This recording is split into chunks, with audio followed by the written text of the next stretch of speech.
Factspiration question to kick this thing off. Oh, also, real quick, if you haven't filled out the end of year survey, there's one part that would be in everyone's best interest to fill out, and that is how we handle inspiration. I will be changing inspiration. This is the last, like, fucking around with the rules that I'm going to do for 5e, is I'm going to change inspiration to match what the community thinks inspiration should be used for. Because there's been a lot of pushback about it going away on a long rest, which is a rule that we've had but never actually enforced. And then there's been some pushback about, well, what if, say, I'm a rogue and I don't want to aim this round? I want to use one of my inspirations that I did the recap for so that I could, get off my sneak attack. So people kind of want to have a bit more flexibility for what they could do with the inspiration. And I'm okay with it if there is enough people saying that is actually what they want. I'm not going to change it because one person asked for it or two people might ask for it. I need to see that there's actual interest in it.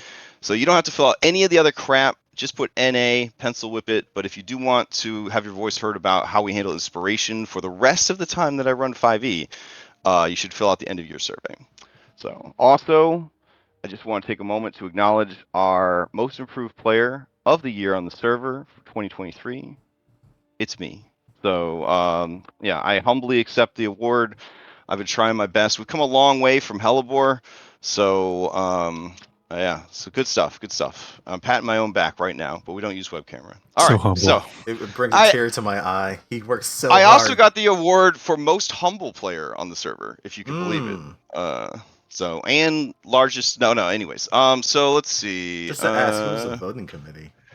It was just Dom. I asked Dom last night who was the most improved player on the server, and he said me. And it took 40 points of psychic damage.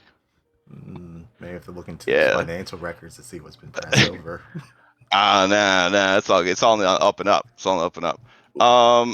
Lexi would win best punter. Oh God, you. All right, so the question is, where does your character feel the most at home? So that is the question. Where does your character feel the most at home? Oh, I already answered that. Oh, did you already answer that? Well, I mean, just saying stuff this morning about. Shane. Oh, okay. I was going to say. I mean, it's a random table, so it makes sense if they repeat every once in a while. All right. So think about that. If anybody would like a recapspiration, an inspiration that doesn't count against your total inspiration, save these guys for the final fight. Have advantage on fucking everything. Reroll all your dice all the time. Go ahead and roll the d20, so I know that you're interested in doing the recap. If you're not interested, I will try to do the recap myself as best I can, rewriting history as I see fit. Nobody? Going once? Going twice? Can I see the rolls? Oh no, I'm not seeing the rolls. Maybe I'm not connected. All right. Daniel and Darius both rolled. Fight to the death. Oh, okay. If you had to even know, you gotta do a rollies then. Do a rollies.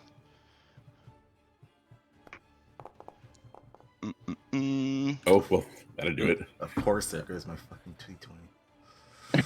All right, so Lex, honorary DM, who's taking over after Dom and I die, all of our campaigns. Who won the roll? I'm still loading in, apparently. Apparently, I got a nat 20. So. Oh, nice. Okay. Darius, what happened last time? So last time on Curse of Strahd, we were still in the wolf den, just trying to figure out what this ruins were that we had come across. When we were getting a little bit stumped, Thought came out and he pretty much immediately recognized that it was a teleportation circle that was built by his master. So that kind of answers that question. However, he doesn't know where it goes, and it could go to probably 100 different places, though he thinks some of the likely places are the castle, the tower, the Amber Temple, and like one other place. But But still, that's like what 4 out of 100 chance. I don't know if I want to take that. But for now, we decided to go back to Kresik so we can deal with this whole White Claw situation. Yeah, we had sent Daniel ahead to try and talk with him about the situation and keep it a little bit hush, but I guess what they say, wires got crossed or something like that. Message wasn't exactly received well, and they started shooting at him. So he kind of came back with a couple of holes in him. So we had to go there and actually sort things out. And we were able to get through to the burgomaster that well, all the shit that we've kind of learned about what's going on with his family, the abbot, the werewolves to the north, all that stuff. He seemed to have at least taken it for right now. I don't know how that's going to go later on. But the main point is that we got into the town, so good on that. We were able to find that the Markovs made it there safe and sound. And we kind of filled them in on what was going on since we last talked with them, which feels like a lifetime ago. And in, I guess, reward for bringing back his sister, the burgomaster was throwing us a feast.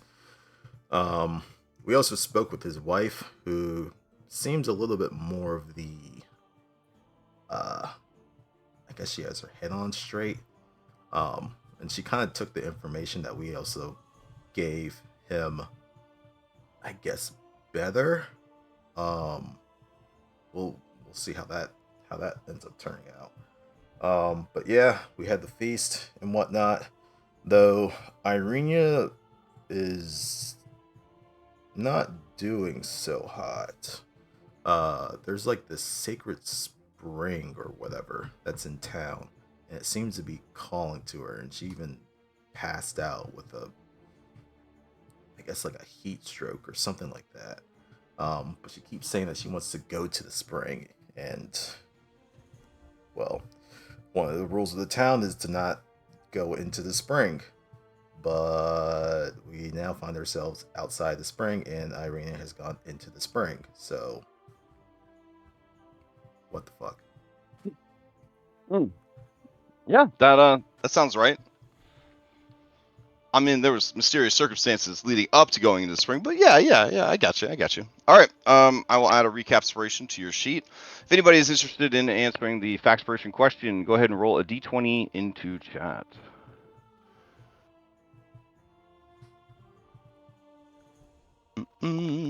Hey, I saw a die roll. That's exciting. Okay. Daniel, your dice those blue ones with the bright blue pips? Yes. They're gorgeous. All right, let's see. Daniel, you have won the roll. What is your safe? Well, sorry. Where do you feel the most at home?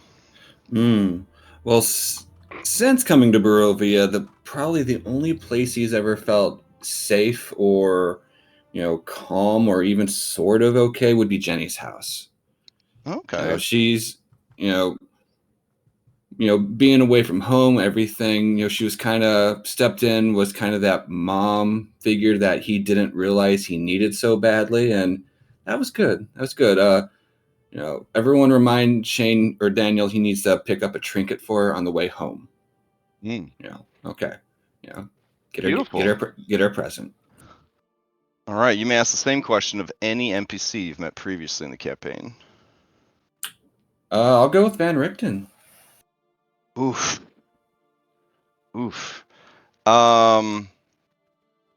Damn, dude. All right. Let me see. Where does he feel the most at home? Fuck. I mean, he's very. It's very Batman over there. Okay, listen.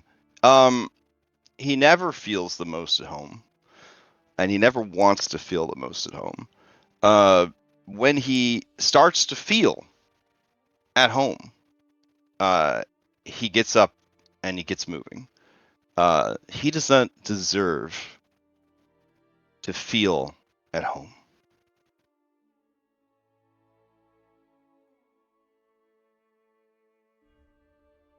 All right, that's the answer. So, on that very happy note, let's head over to this pool. See what's happening over at the pool.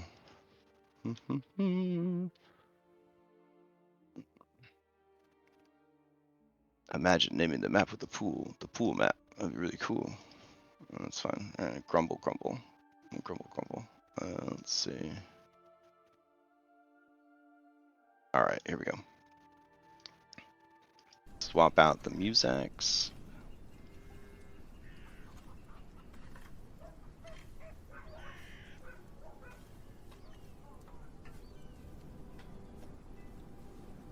All right, so I think we're down still at Tiernan, or did Tiernan ever join? I think Tiernan joined. think I'm here as long as you can hear me. Yes, spirits, I can hear you. All right, so everybody's here. We're ready to go. She disappears. The moonlight makes a sheen of just liquid metal over the pool. And we're going to go ahead, for no reason at all, and be in initiative for a hot minute. Alright, Camera Bat, you don't need to be in initiative. Well, I don't like that. Alright. Okay, I'll just roll rando for everybody. Speed things up. Alright. So, Liar. You watch as she disappears into the pool. It does look like she either tripped or was pulled into the pool. I wish I could delay in the system. Right?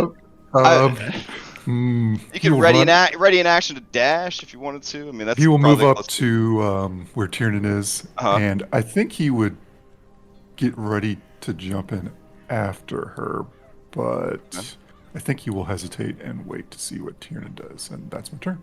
Okay, who do you pass to? Tiernan. All right, Tiernan. You just watched her.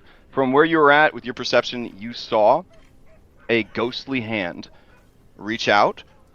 It didn't grab her. She grabbed the hand willingly, but then she was pulled into the pool. What do you do? Alright, so he wants to jump in right after her, but his high wisdom score is telling him he should make sure that he's able to get back out first. So I would like to use my climber's kit. Okay. And, like, stick a piton down. Or there's that tree right over there. How far away is that tree? There is a battle map for this, but if I'm just estimating it, it's about 30 feet or so from you. How very convenient. How far from the pool is the tree? Let's see. It's about 5 feet. Okay, I'm gonna run over to the tree and I'm gonna use my action to tie the rope around that like lowest split on the trunk. Okay. All right. You do so. Who do you pass to? I will pass to Darius.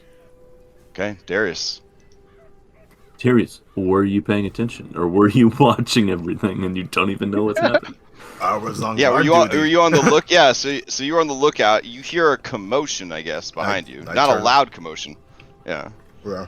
right. I guess I just turn around and be like, "What the fuck's going on? Wait, where's Ireena?" That's my turn. I passed to Daniel. She pulled into the pool. All right, Daniel. Yeah, Daniel's all like, "Oh shit! Oh shit! Oh shit!" Yeah, he sees Tiernan about to jump in. He sees his plate mail and realizes how bad of an idea that is, and yeah, he will hold his action, take off his boots in case he has to jump in. Okay.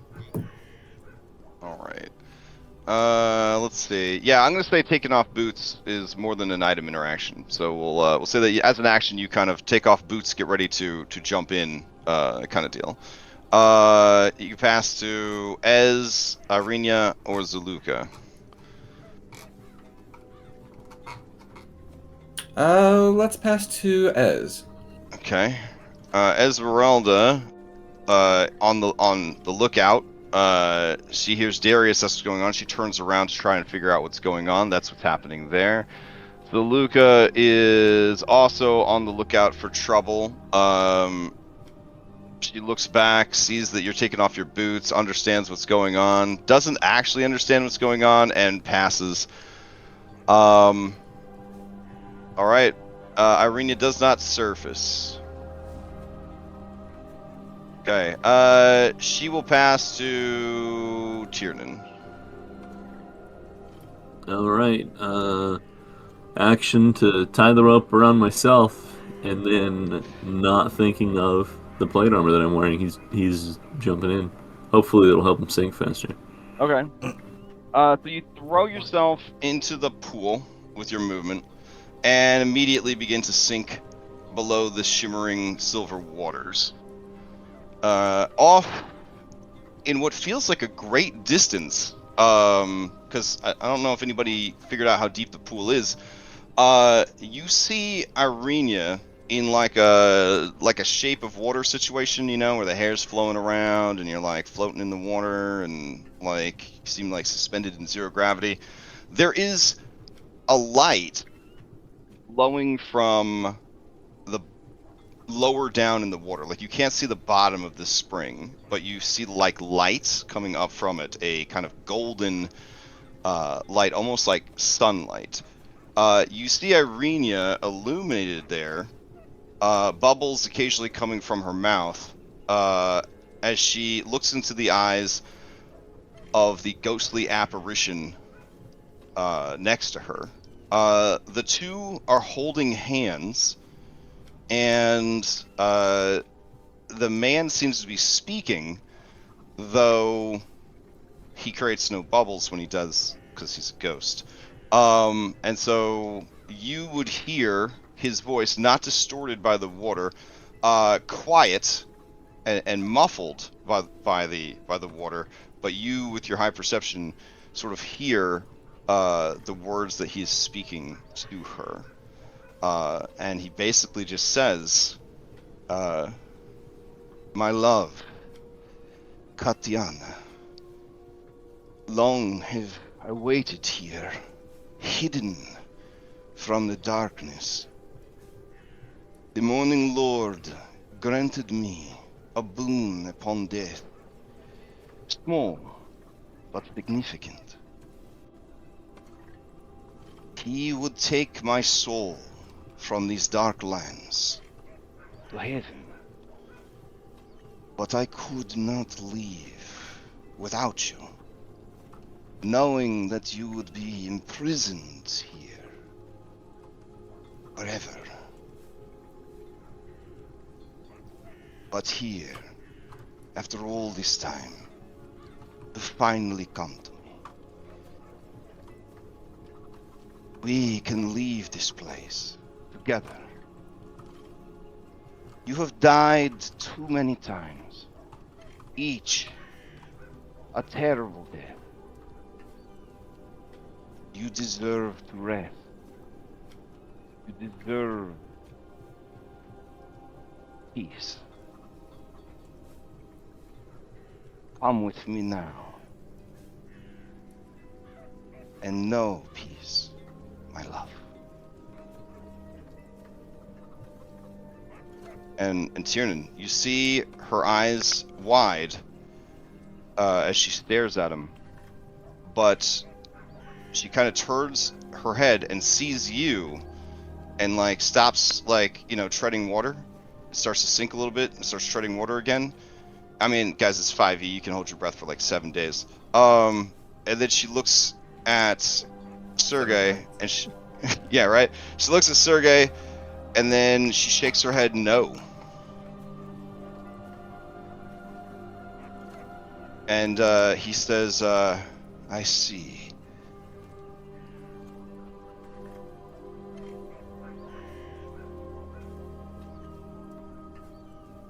Then why? Why do you stay? And Tiernan, you get the sense that she is speaking to him without speaking. And as she tells him, silently, why she must stay, the ghost of Sergei kind of reaches for his eyes that can no longer shed tears to sort of wipe away tears that are not there. His jaw sets in grim determination, and he says, I understand. That is why I loved you then, love you still. Take with you part of me. Find it, my sword, and bring it back. Together, we'll free these lands. If that is what you wish, then we will make it so. And he just puts one hand on her cheek, and she puts her hand on his hand. And he looks over at you, Tiernan, and he gives you like a bro nod. Like, I'm the X, but I know that you're a stand-up fucking guy. And then he fades. I bro nod back as he's fading. And she swims up to the surface. Excellent. Now I just drowned. So Daniel, as you swim to the surface, this all took like quite a while, right? So up top, I'm assuming Daniel, you dived in and would have, because that seemed to be your plan, and you witnessed the same scene, though unlikely that you could hear the full conversation. You definitely know the gist of what was happening. The rest of you, if you ran over to the rope to pull 400 pounds of Tiernan and armor out of the water, I mean that would occur. Darius and Lyre, beefy boys. Oh yeah. So the two muscle mommies plus Izzy, they keep watch, and then the water is warm, like comfortable bathtub, maybe like steamy, not like too hot you're gonna pass out hot tub, but right away you have that sensation. I don't know if you've gone hot tubbing in the winter, but you have that sudden sensation, Tiernan and Ireena and Daniel, of going from the warm embrace of a lovely sauna hot tub kind of situation to icy fucking cold winds and everything else like that.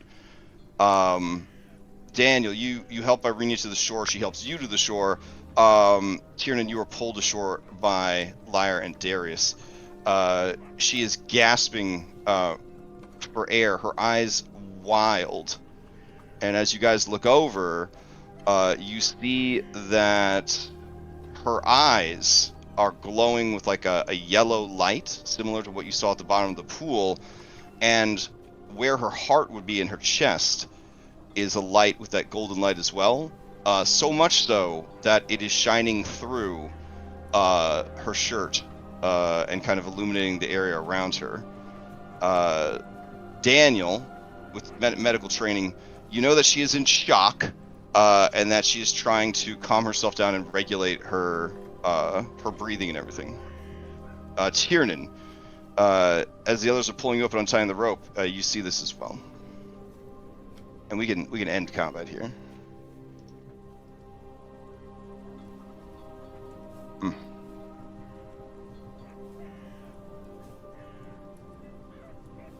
Okay, someone want to explain what the fuck just happened? That was Sergei, you remember? Yeah. His brother. Yeah, that was what was left of him, I think. He called her Tatiana. That was the girl he was trying to marry. He said he'd watched her as she lived life after life after life, and she'd always had something terrible happen to her, and he wanted to take her away.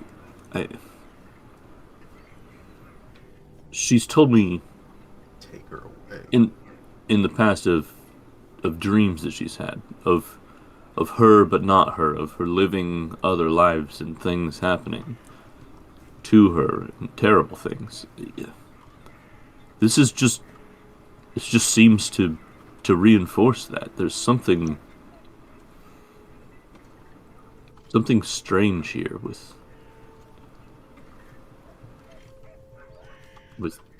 people's lives, and I don't know. Aaron, you Yeah, good? and Yeah, so Daniel, Ireena looks at you, and you see the energy in her eyes and chest starting to dim. And she says, I know where it is. The Sunblade.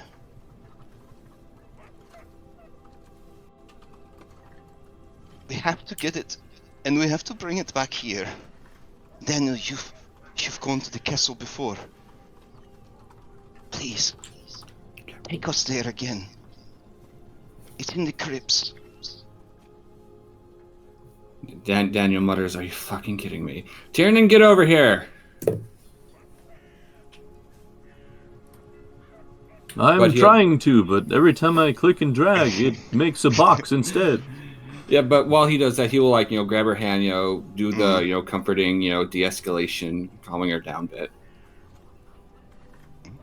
Just cooing softly. Okay, she says Daniel, you're still injured. And she puts her hands on your bullet wound, and she lays hands on you for 45 points. Oh goddamn! The fuck?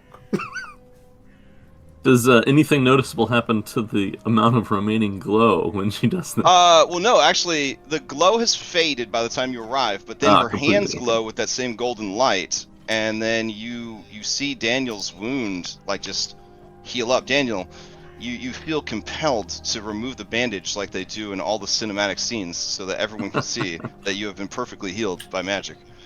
I'm holding action to gasp. Okay. Roll a performance for your gasp. No, it's fine.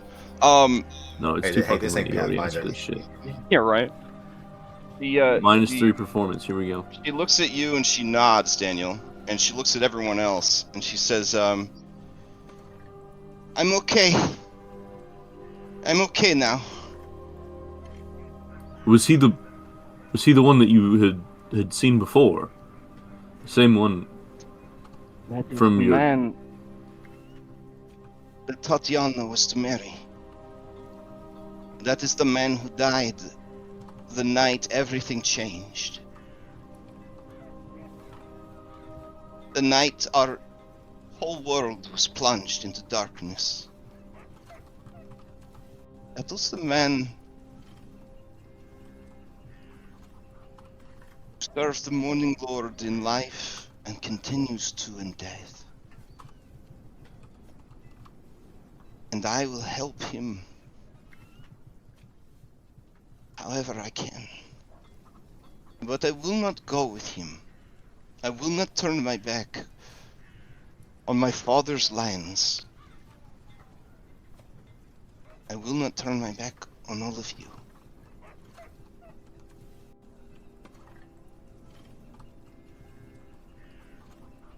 And in that moment, you realize that much as the Grinch's heart grew 3 sizes that day, her wisdom went from 6 to 10. Damn, it grew 4 sizes. Mm-hmm. Mostly that's to reflect the fact that her brain isn't fractured into a bunch of lifetimes all overlapping on top of each other. Girl was struggling. I'm gonna do that other thing that always happens in movies. After 2 people were in the water and then burst out, we're gonna run up and we're gonna have a real wet hug. Okay. Oh man, she's going for a wet kiss, just gross, sloppy French kissing in front of everybody. Let's fucking get to it. Yeah, I know, Darius. It's rough. No. Oh, This okay. is not rough. I too feel uncomfortable about PDA. Kiss is gross. Yeah. God, affection. No. With Darius attuned to the holy symbol and knowing its functions, seeing that light out of Ireena, does he have an understanding of like what just She is infused with the same power and energy as the holy symbol. So divine power. She is essentially serving as a vessel for divine power in the same way that the holy symbol is. Well, shit.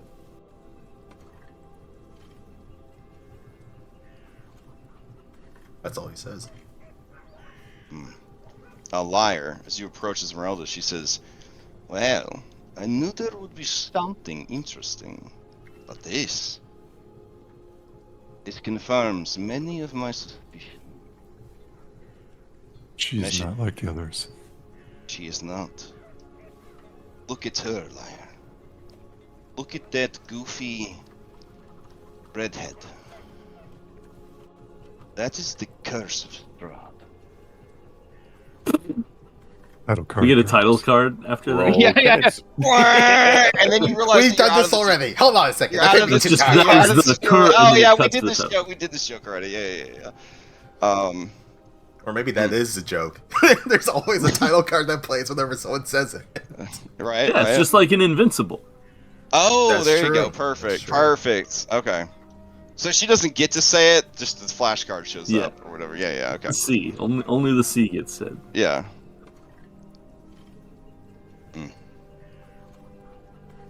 And she says to you very quietly, liar, "Now we have a weapon and an asset against the Dark Lord.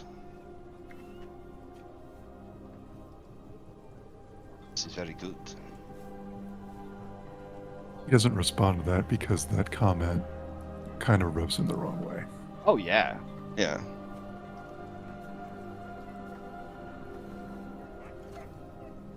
All right, Tiernan and Ireena and Daniel, you're starting to get hypothermia because you're very wet and it's very cold out. So Yeah, this is very touching, guys, but quick, finish this inside. all right, so everybody moves their operations back wanna inside the say, house. Like, oh, I plan to or something. But Oh, yeah, we head back and not freeze to death. I think that's probably our best action. it'd be anticlimactic to immediately catch hypothermia and die, but To the castle. all right. So you guys head back inside house. Curse of Orange All Trail. right. So the spring itself was slightly luminous, right? Because of how the light was hitting it. The surface of the water looks like a silvery kind of shimmer that made it impossible to see like any deeper. But when you were under the water, it was lit from below as if by a golden light. Okay. And Yeah. I didn't notice either of those properties like fading after this encounter. Well, as you surface and you look back, I mean, it has a shimmery sort of silvery hue from the moonlight, but there's no indication that anything magical, mystical, there's no gold light or anything. Like it's just a normal hot spring. Okay.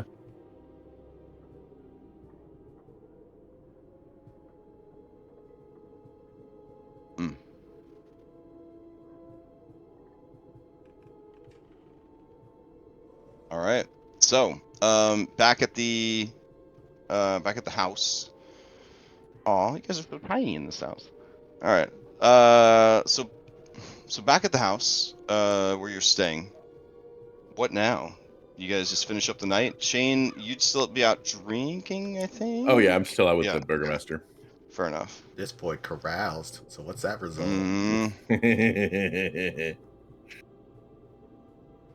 He did carouse, didn't he?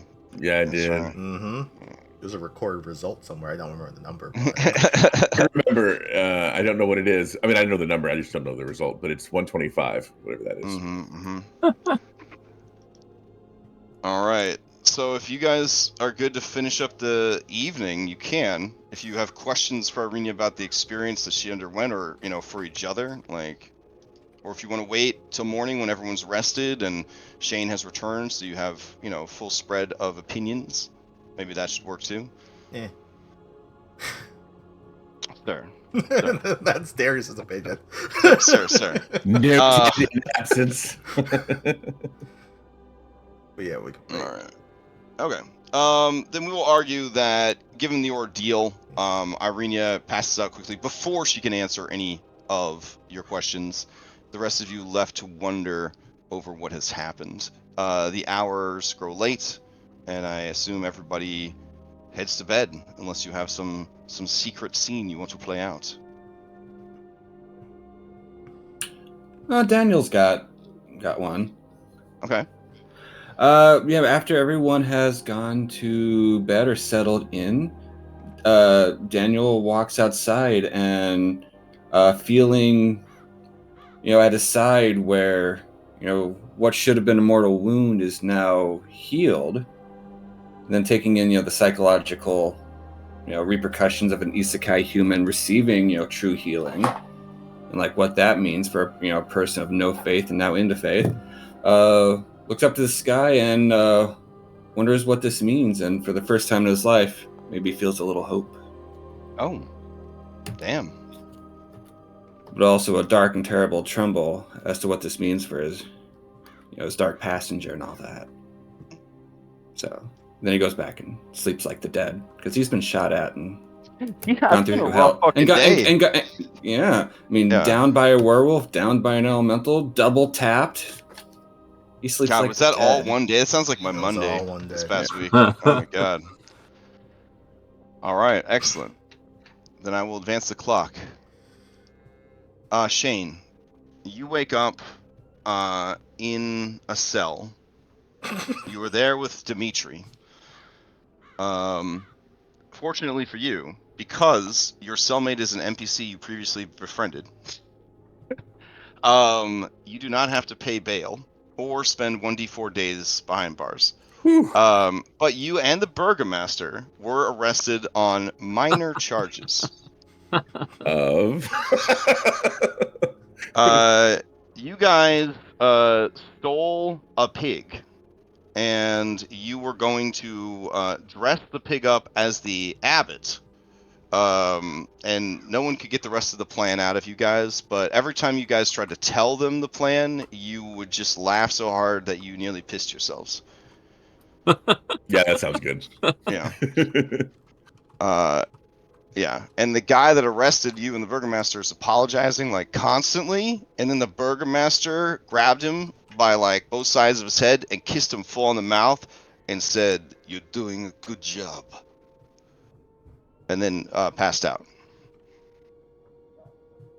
As I awake, I'm probably like leaning on Dimitri because he's probably like Oh, several yeah, sizes for sure, bigger for than me.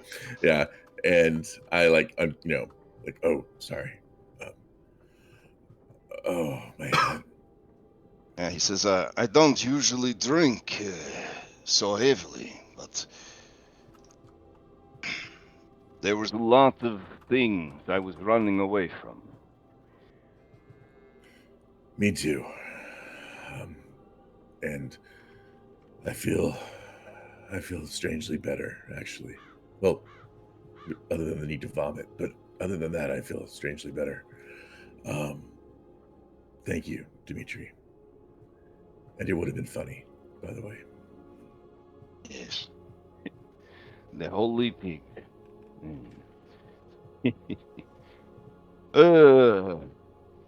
The craziest part is I had my own pig we could have used.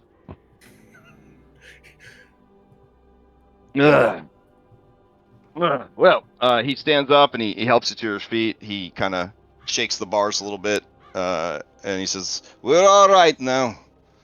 And as the guy comes, Dimitri pays bail, even though they insist that he doesn't have to, which is a 20 electrum each. So 10 gold each. And he says, "I am not above the law. No one is." And the guard nods solemnly, and then you guys head out. The rest of you awaken in the lodge as I guess Shane returns to you. Before I click that, I right clicked, unfortunately. This place, is it a sanctuary? Yes, Krezik is a sanctuary for you guys at this time. Okay, cool. Deleting that trash.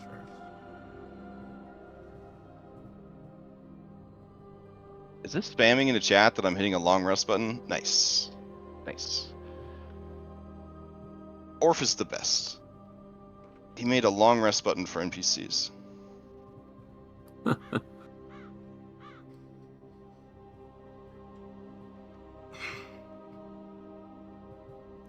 So Oh, go ahead. I just say you see Shane walk into the cottage looking like he has a massive hangover, but otherwise, unharmed. Fun night, Shane? Parts I could remember, yes, and like Well, many. when he asks that, you have that like I blacked out drunk, but I'm remembering like moments of it, and they were moments where at no point, Shane Masters, were you burdened by insecurity.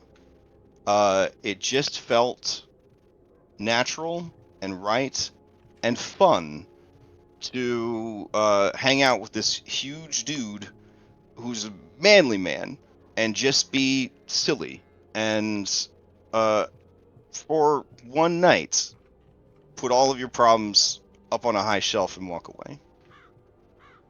Yeah, you see Shane with kind of a smile on his face, and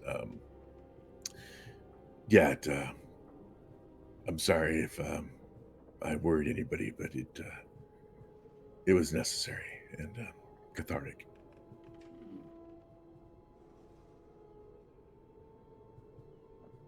And like most nights out drinking, I ended up in jail, but it's all good now.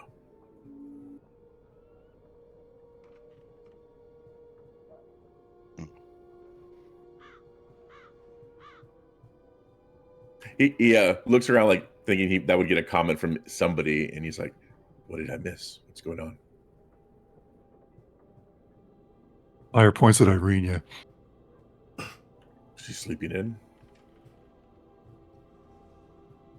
Now I will say this, Tiernan, who is near her, and anyone who gets near her, you do feel when you are near her, say within 10 feet, that all of your fears fade into the far background of your thoughts and mind.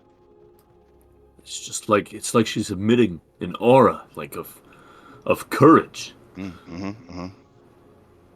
feels opposite of Barovia. It doesn't make you feel scared. It just makes you feel like maybe you should just die. That's all.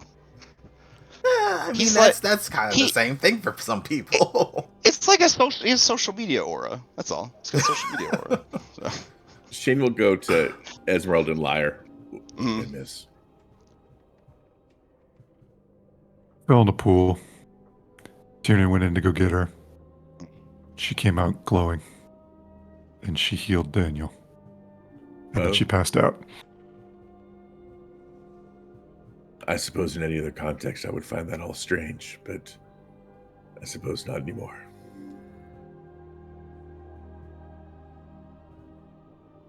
Esmeralda nods. That covers it. It covers it. So Ireena wakes as she looks around and she sees everybody is already awake and she says, I'm sorry. I did not mean to oversleep. No, it's good. What do you remember? Can we talk? What do I remember? Yeah. I remember everything. So you going into the pool, talking to some spirit, coming out all glowy. Yes. That was Sergei. The soul of the Dark Lord's brother, who died so long ago. The Morning Lord knew the fate that would befall all of Barovia. And because Sergei had dedicated his entire life in service, the Morning Lord offered to save his soul from eternal damnation by ferrying it away to heaven before this land was closed off by darkness. But he refused to go without Tatiana. Tatiana was me, but not anymore. He did not want to believe that. He did not want to see that. But he understands. He waited, hidden away in the pool, which was blessed by Saint Markovia and served as a conduit of the Morning Lord's remaining power in this realm.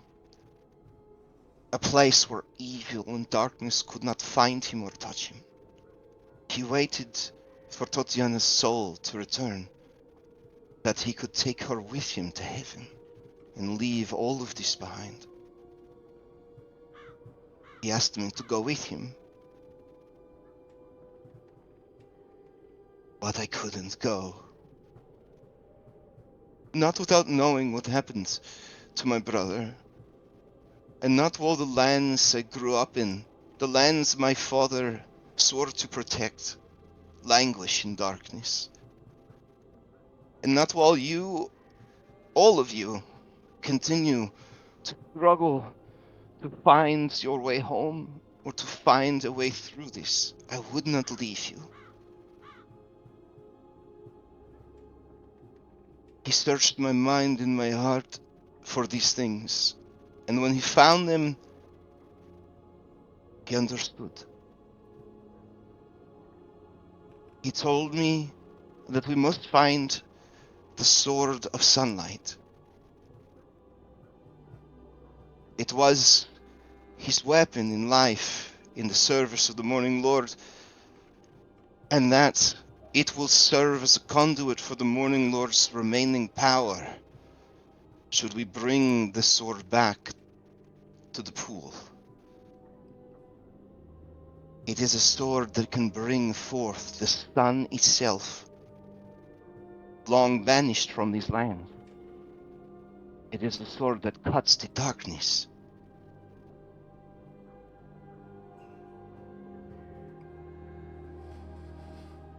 And I know where it is. I could take us there. Crypts in the Right castle. now. Yes, but I feel it. I feel drawn to it like a bird knows where to fly as the seasons change. I know I could find this blade for us. And with it, we would have a weapon. A weapon that would destroy vampires. A weapon that would give even the Dark Lord pause. Well, to correct you, we have two weapons to do that. And he'll kind of pull out the holy symbol. This thing still has other tricks up its sleeve. Like you mentioned, bringing out the sun. Put those fanged bastards on the back heel. If not, turn them to ash.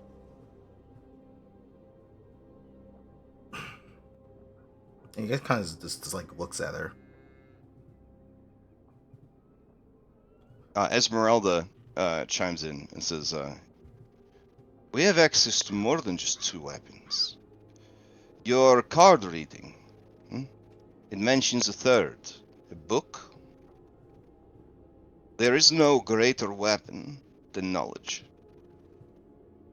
And there are these. She opens her belt pouch and produces the small Nerf football of crystal. These can provide power, but more than that, they can take power away. There are many tools that would aid us in our journey.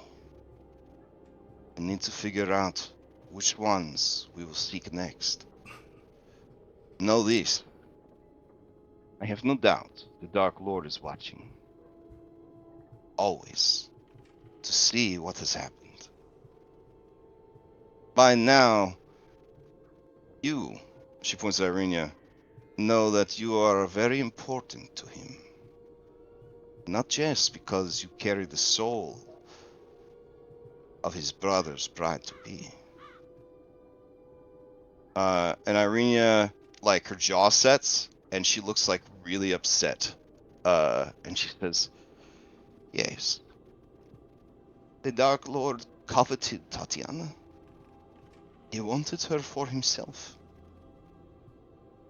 And I think he still does. I don't know what this means for me, and I am afraid to think what it means for you, Tiernan.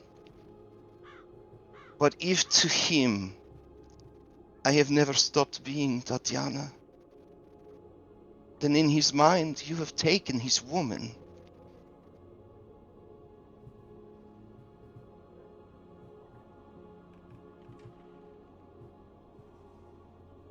Maybe that's what this black spot is all about.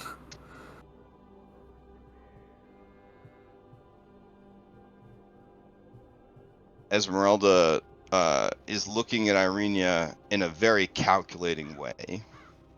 Lyre, you've seen that look before, and it's not a good look. It's a cold, unaligned, we've got bait kind of look. Funny you should say that. As sees, Tiernan will remember this. Yeah. Wait, does this mean that Sergei is still waiting for Tatiana, or did he leave without her then? He remains hidden in the pool. He will use what's left of his soul to empower the Sunblade.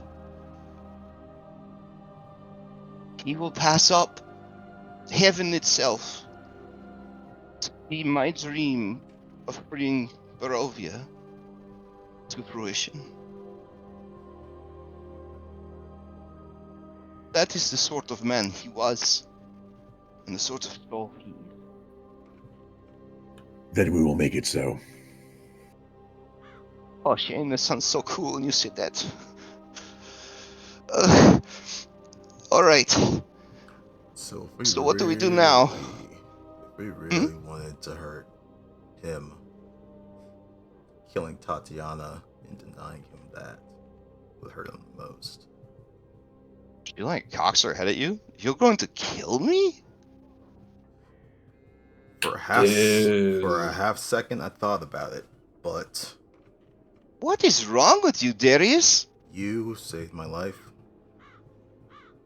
and I wouldn't do Tiernan dirty like that.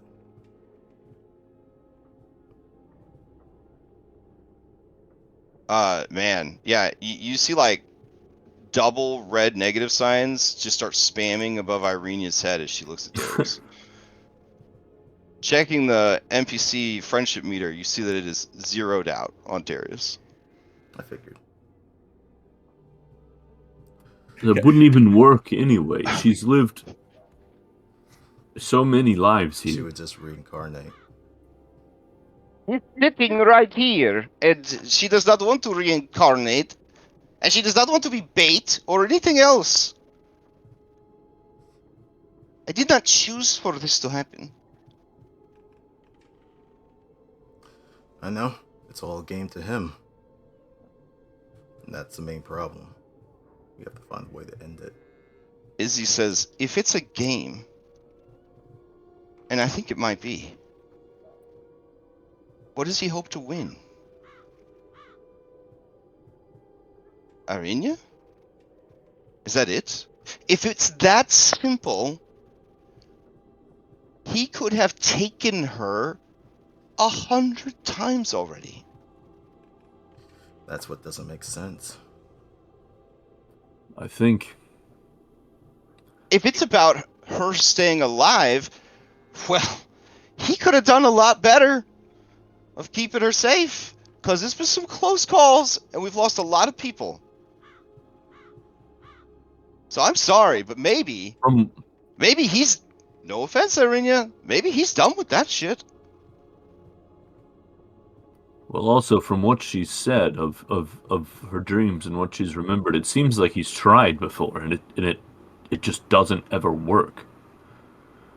So maybe he's finally learned from his mistakes. Well, in that one very particular regard. You Think you so? hear He's been a- you hear a tinder twig and smell pipe smoke. Esmeralda has detective pipe out. She nods at you Tiernan, and looks at Darius. Sorry, continue, Darius. Oh no. I mean, he's been around for a long time. He seems to be a very patient fellow. Maybe he's trying a different approach. This sounds more like obsession than love, and wars have been fought for less, and men like that never learn their lesson. From the point of view of the obsessor, they don't know the difference. That's the problem. Has kind of a Helen of Troy feel to it to me. Is this some 80s thing that I don't remember? Oh, fuck. Seriously. Classics. Greek.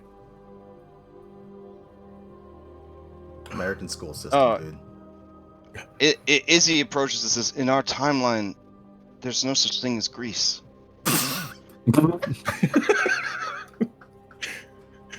I guess the Mediterranean shut the bed after 85. Do you need a deception, or does he just believe her? Yeah, I guess he'll insight. All right, he's full of shit. There's definitely Greece. And, yeah. She said sigh. I couldn't resist. He looks at Izzy. Well, not that, and puts a hand on her shoulder and says, "Right." Esmeralda says, the Dark Lord, he is ancient. And you guys kind of wait for Ireena to say he is ancient. Oh yeah, I he's the land. immediately looked at Yeah. He's the land, yeah. And she doesn't. Oh, sure. And Esmeralda says, he is ancient, and he is a wizard, among other things. That means he is not stupid. Obsession can make a man mad, but a brilliant mind will eventually find a way through. If you keep getting the same results over and over again, eventually you have to change your methods. I can't imagine that he has given up on her. But I agree. He must have found another way, or thinks he found another way. And the fact, as Izzy pointed out, that he has not taken her, and he has not interfered, I think that means something. I just wish we knew what he wanted. But the fact still remains. maybe that book with that knowledge, maybe it can help us figure out what he wants. Should we prioritize the book above everything else? I mean, it's all at the castle. But That's true. We should talk about our plans when we get to somewhere that's a little bit more. Yeah, we need to private. make I see. quite Should the we plan. hasten back to the tower? But also, this is now just become one big game of keep away.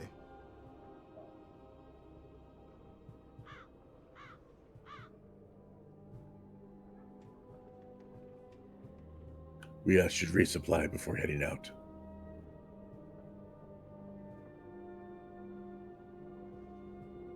Of course.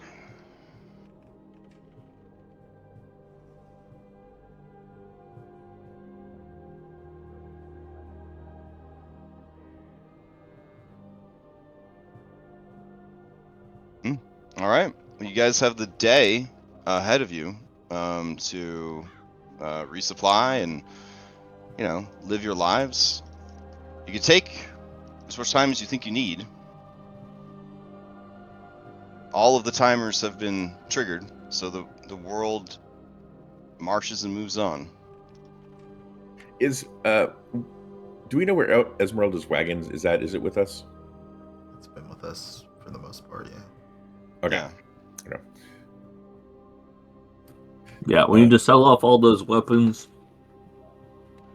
And we need to get Shane some damn bullets. I'm so glad that we didn't get kicked out of town after going in the pool before Shane breaking got his one of the bullets. rules explicitly. Yeah. Well, they were busy arresting their leader. So, Perfect. yeah, Esmeralda approaches you, Shane, and says, "You performed even better than I anticipated. Well done." And she walks past you. Can I? Shane always being parts of plans and not she's knowing talking them. about. Yeah, sure. I'm like, what? You think that she thinks that she somehow manipulated you into carousing with the Burgermaster to cause the distraction that they needed to get Ireena to the pool without getting in trouble. That was literally just. Yeah, Shane had his own. I mean, with your 23 insight, you start looking back, and there's like snippets of memories where it's like, the Burgermaster looks lonely. I wonder if someone could ply him with drink. And then just like little offhanded comments like that she made in your presence, and then you're like, damn. Red Sky Wagon 2684. Sleeper Agent, go Shane, go. Social engineering. Yeah. It cuts to a scene where she's like, "Oh, they have pigs here. How adorable. That one looks very silly, don't you think?" And so on and so forth. Yeah. And you're like, nah, that's not no. Okay. That's funny. All right, yeah, he's like, oh my god, it's like the Nigerian candidate. The original one. Oh, well done. Never breaking character. All right. So we have 300 Electrum pieces. Do you guys trust Shane to just add that to his inventory to start buying his bullets? And then I think is that a character question or no. I don't think the store will allow me to buy without having money. So I just need to put the money somewhere. Well, for shopping currently purposes, in the cart, but yeah. We'll see. Oh, where's okay. cart? What is it? A la carte? Is that the one you guys are using now? No, a la carte's still in Valakai. It's still in Valakai, but I added the money in there just for inventory sake. Oh, okay. So here's the thing. We probably should have one for Ez, yeah. Let's just rename a la carte Ez's cart. There we go. Then there's a lot of things that are gonna get deleted. Oh, really? Okay, hold on. Yeah, then I'll make you a cart then. For like essentially party loot. So, and you could drag between them. So let me do that real quick. And she has a Vardo. Let's see. And just go with travel wagon, that's fine.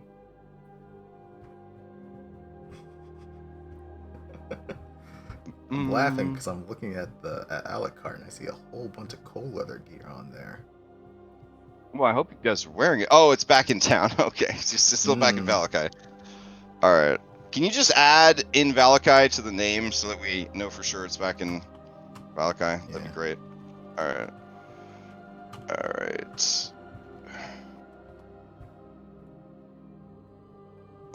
So everyone's the owner of Ez's wagon, and then there is a chest in the wagon that is Ez's chest. She does not want anyone to open that chest, and it is locked, and she has a key for it. So keep that in mind, party rogues that want to pick pockets and all that jazz. Yeah. Okay. So do we want to, guys? Do we want to sell all the stuff we have first to see how much we have total? Yes.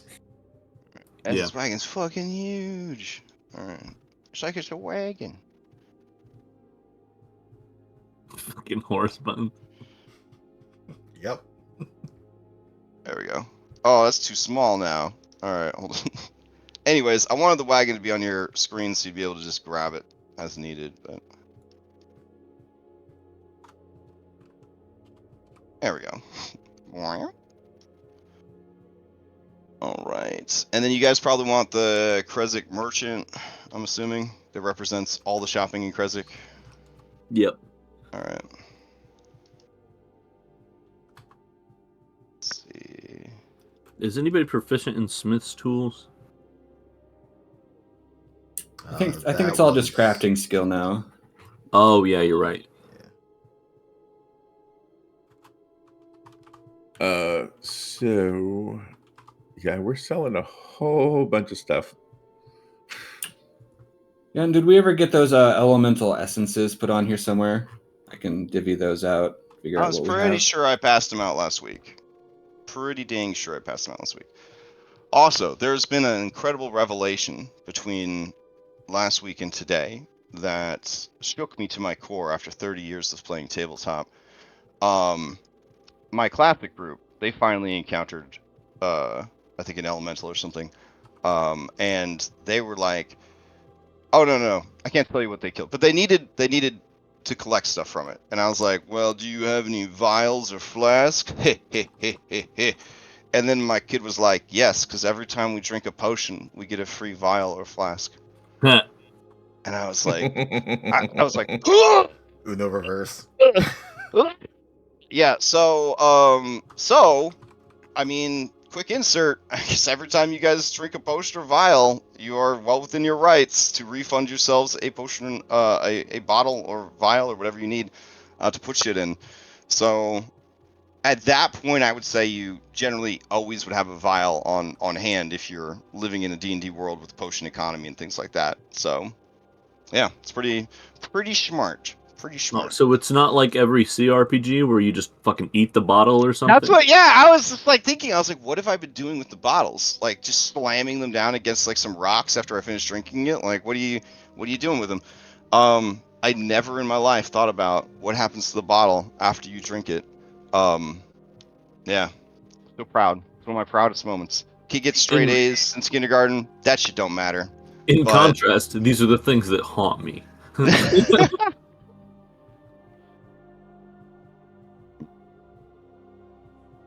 Dang, why do I have such an adorable baby miniature? I don't want to know. Oh my god.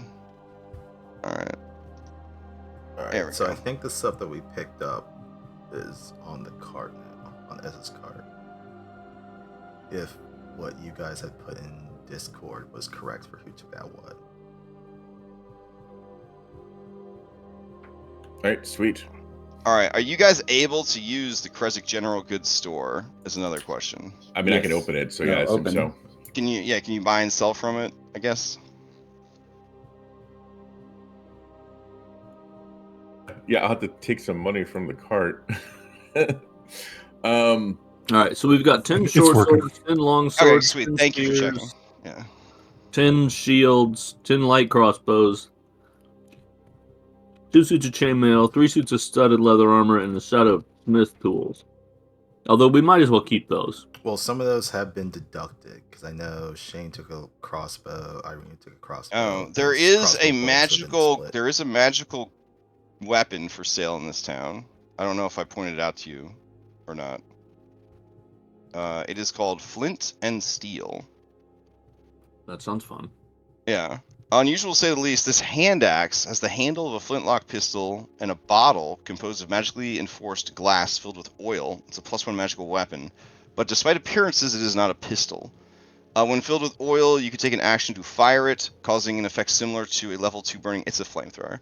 A level 2 burning hand spell.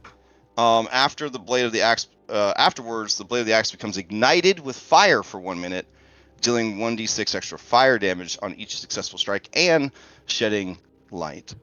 You can also throw it as part of ranged attack while filled with oil. It fires on impact and on a random direction. So after it strikes the target or misses, It shoots off a flamethrower effect. Dude, if you fill it with alchemist fire, it becomes a 4th level burning hands. Yep. And do you know who has a shitload of alchemist fire? This lady. Yeah. But anyways, they want 1,500 gold, 3,000 electrum for that thing. That is a treasured relic. But you know, anyway. money's also nice. Money's also nice. I don't know how to tell you this. There is a shitload of money in this campaign to find. You just haven't gone anywhere that people haven't already been. Does that make sense? Yeah. I mean, there's some places yeah. we've learned about. We've just not. Yeah.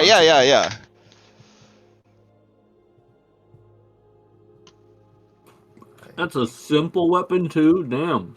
Yep. I distinctly remember there's a certain bandit fort that's probably flush with cash. Now, I have an edge slinger in my Wednesday game, and they are very sad because this game does not have a lot of magic, and where the fuck are you going to get magical daggers? The downside of the edge slinger class is that you need a lot of magical daggers. Same thing goes for bullets, right? If you get any of the stuff that coats weapons, you can apply that to 10 pieces of ammunition, and then that ammunition would gain those benefits, in some cases becoming magical. So, or, you know, just buy a shitload of silver bullets, kind of deal. But also hit upon why they use Electrum as the primary currency in Barovia is that Electrum ruins the qualities of silver, because Electrum is like a silver gold mix. So it's a perfect reason to use up all the good silver, is turning it into coinage that ruins its properties. Yeah. It's not just to be obnoxious. But that's why there's such a shortage of real silver. Or part of the reason. I mean, they just straight up, like, ruined a lot of the silver, threw it in the lake, you know. You know how werewolves do. So yeah, this is, I hate this to be a, because I just, you know, as a player, like, fantasy shopping where all my dreams come true is not my dream at all. But you guys would be well advised to spend some time while you're in this sanctuary to figure out what you need and what you want to do. Well, I guess the first things first is to sell all the stuff on the wagon except for, I guess, obviously the bones for reasons and the smith tools. Yeah, it's all lined up in there ready to sell, looks like. Yeah. Okay. Now, I haven't actually used item file as a player to buy and sell. Is there an option for you guys to sell this guy, or you just tell me what you're selling? No, there's an option. Yeah, you can switch over to a different tab, and it brings up your character inventory. Oh, okay. I don't think I see that tab as the DM, so cool. Do you want to hit sell on this stuff, Darius? Or? He should be giving you, I think, like 50% ? Something like that. I guess so for that reason, anything that's like a gem or an art object, don't try to sell to him, because I couldn't tell him, you know, hey, look for gems and art objects, because it's not smart enough to do that. But you get full price for art objects and gems. I guess the question I have is OC. We had a small discussion in our separate Discord. Did we want to go with that plan about the weapons? A secret Discord. Yes, we have a secret club. Unfortunately, you're not invited, Crash. Wow. I didn't know D&D groups did that kind of stuff. That's crazy. We need money. Do it. Yeah, sell it all. All right. Like, I for one know that the Tuesday group definitely doesn't have their own private chat to talk about the game. That's ridiculous. But I mean, All right, so we're selling. I'm gonna hit the sell button. Yeah, if you want to do it, go for it. I just know that we had brought it up, so don't know if we still want to go with that plan or just buy supplies. Well, I mean, it was my plan, so you might as well sell it. my so plan short, man. It was an interesting my plans get people shot, okay? I don't think it was your plan. I think it was your execution. it was your obtuseness, which I'm not sure if that's like the way you're role playing Daniel, or if that's just like you're like, yeah, I'm gonna be coy and mysterious, and these very practical people are gonna be like coy and mysterious, using mind magic on me. Man, my curiosity's fucking peaked. Let's go. Like, they don't want anything to do with those things. So it was just you were kind of just picking every dialogue option that was the worst option. Like, there was like, fuck with his brain, and you're like, that's the one. We're gonna do that. And then it's like, tell him the direct thing that would, so he understands what's going on. And then it's like, be mysterious, and you're like, definitely that one. Be mysterious. So like, you just kind of overloaded this poor man with like frustration and confusion and uncertainty, and like, you know, his son's missing, and like, you know, there's a lot going on. The last thing he wants to do is be lured out by mercenaries into the woods. You know what I'm saying? So yeah, sorry not sorry that you got shot. It was a great critical hit though. Anyways, your plan, what the moral of the story, Daniel, your plan was not bad, but your execution of the plan was terrible. Fair. If we communicated correctly every time, we'd get too much done. All right. Judy, can you buy 200 bullets for 200 electrum? No, I think that's too much. No, go ahead and do it. But we will leave. We will. No, that's fine. Of course you would. We will leave 160 bullets on the wagon. Shane will only take 40 out at a time. So they don't get ruined. Because wet. Water. Yeah, it seems to rain a lot in Barovia, and he seems to... What? Yeah, he seems to get thrown, you know, off cliffs often.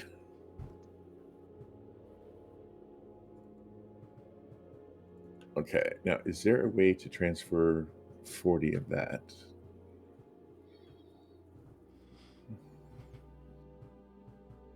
Are we selling this longsword that's in here too? If you want. It's just extra stuff I don't need, so I just threw it on there. You can get rid of it.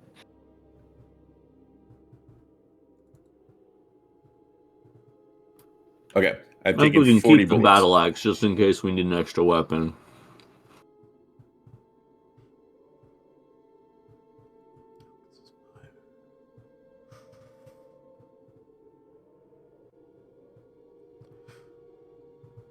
I'm gonna go off on a limb, Crash, and say that holy water is up in the abbey. If you don't see on the list, then yeah, they don't produce holy water here. They don't really have a need for holy water because they are all blessed by that spring, essentially. Yeah. So a lot of the things that you would need holy water for, they are already sort of innately benefiting from. How are you guys doing on healing kits?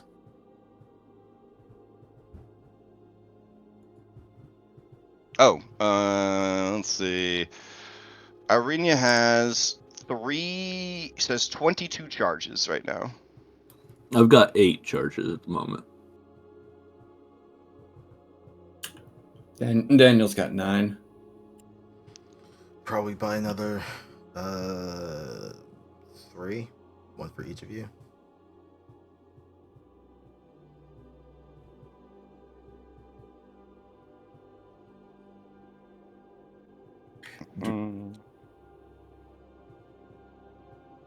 Do we want to buy 100 or 200 or so crossbow bolts for Ireena and Shane as a backup? They're only 2. Did you guys split? We did. We both have about 100. Like I have 90, so I imagine Ireena probably has about 92. Okay. So we have plenty, but I just mean like in case we don't want to have to come back. Yeah. And that reminds me, Shane, I'm going to see if ammunition has been fixed again. I'll turn it on real quick. Each week, a mystery. It's like a loot box of features. Yes, ammunition works again. Oh, sweet. Okay. Yeah. I shall assign ammunition. Okay. And I remember mine's been double using bullets. You think that's fixed? I don't Let's know. see. Let's try. I'm not actually shooting at anyone. Is it a feature of your Oh thing? no, it should only shoot one bullet, but it's working correctly. It only took one off. Right. All right.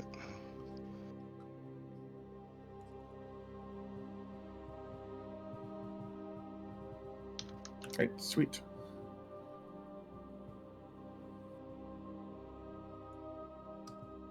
How many?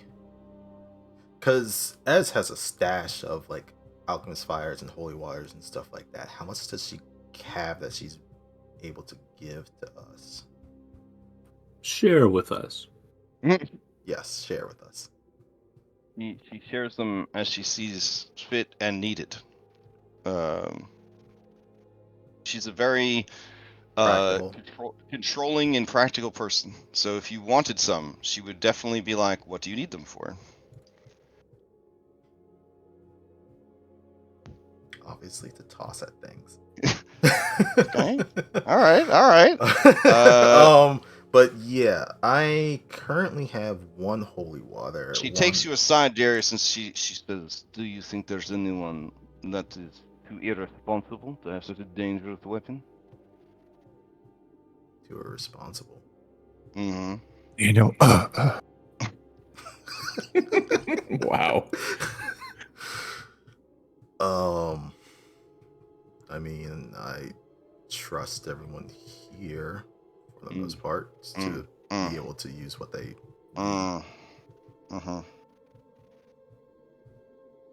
Why do you have your own reservations? I don't like being hit with it, so that's why I'm asking. Like, some of you I feel are very friendly fire adjacent. she shot me with a lightning bolt. She is too. Of course, she doesn't mark her own her own faults. Well, tactically, you're beefy boy that could take a hit. You know, she's dainty muscle mommy. She doesn't, and napalm hurts a lot more than a lightning bolt, because it keeps burning you. Constant pain. All right, fine. Here, she's gonna give you 4. Appreciated.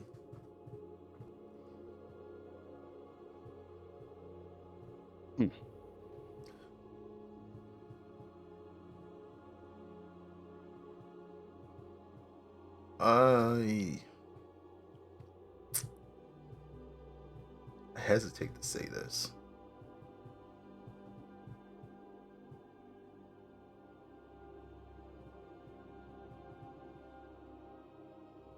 Yeah, you're literally hesitating to say it. That's a good effect. What are you going to say, though? I know what I said in there about Ireena was pretty fucked up. Well, this is the kind of thing you don't say out loud in front of the person. True. But it's something that's a very real possibility. I do not think that is a wise possibility. I don't think that using her as bait is necessarily the wrong move. I think it could very much be the right move, and I think if she is approached correctly with such a plan, she would also agree. I think that just killing her because you're mad that the Dark Lord fucked around with your brain is very childish, and dare I say evil. I think that you need to take a hard look at yourself and the kind of man you're letting yourself become in the aftermath of your friend's death. Because, from what I understand, the Darius that Mackenzie loved, that Mackenzie called her friend, would never for a second have thought of killing that sweet girl. And you should be ashamed of yourself. I am. Oh, you got told off twice in like 3 sessions. Yeah, he doesn't listen to the first one. First one was good. Like I said, he doesn't care what Shade says anymore. But you're right.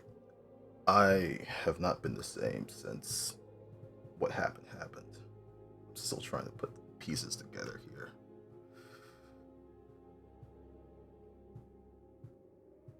here. There, I will save what I have to say for all to hear, but it is important that whatever decision is made wisely. All right.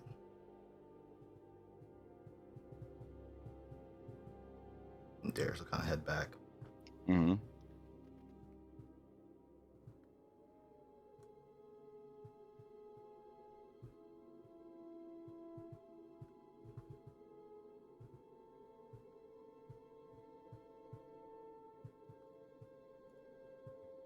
Oh, I have to turn something on, like a mod. I'm really sorry, guys.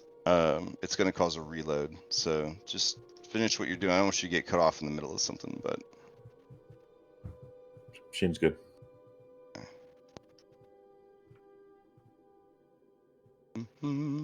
but I mean, you guys can keep planning and stuff. I just have to. All right. So yeah, meta, like OOC, right? You guys have a lot to do. And there's a checklist of all the things that you could be doing per the adventure, and then whatever other stuff you kind of make up for yourselves. You are level 9? Question mark? Yeah. Yep. Okay. If you weren't, you would have been, because awakening Ireena is one of the mini milestones. So you would have hit that anyways. You now have fast travel, so where you're going is going to be a lot easier, I think. So it should not be as restrictive of, what do we do? Can we survive a trip here? Do you know what I mean? Like, you don't have to worry about grinding out 32 random encounter checks if you want to travel a really far distance. So, like, that's something to certainly kind of keep in mind as you make your decisions. But what Esmeralda is going to tell you basically boils down to this. Thus far, your interactions with Strahd and friends have been, and you may feel differently, but this is, I'm telling you from their perspective, incredibly kind, forgiving, and friendly. There are certain things on your to-do list that when you do them, you will be crossing a line. And once that line is crossed, there is no going back. Everything will change, the pacing will change, and the danger will skyrocket. I cannot tell you what those things are, but I will tell you that they exist, and that you need to think hard about the order of operations of the things that you do moving forward.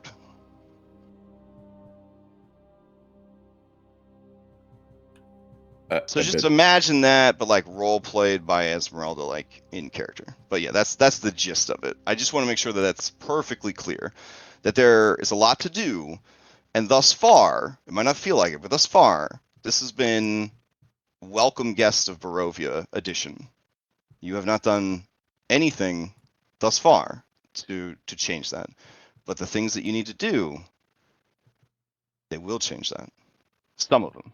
So you got to figure out what those are and when you want to do them, because again, everything changes after you cross these lines. I bet we can take care of the stone grinder without tripping any lines. Yeah. Likely. Yeah.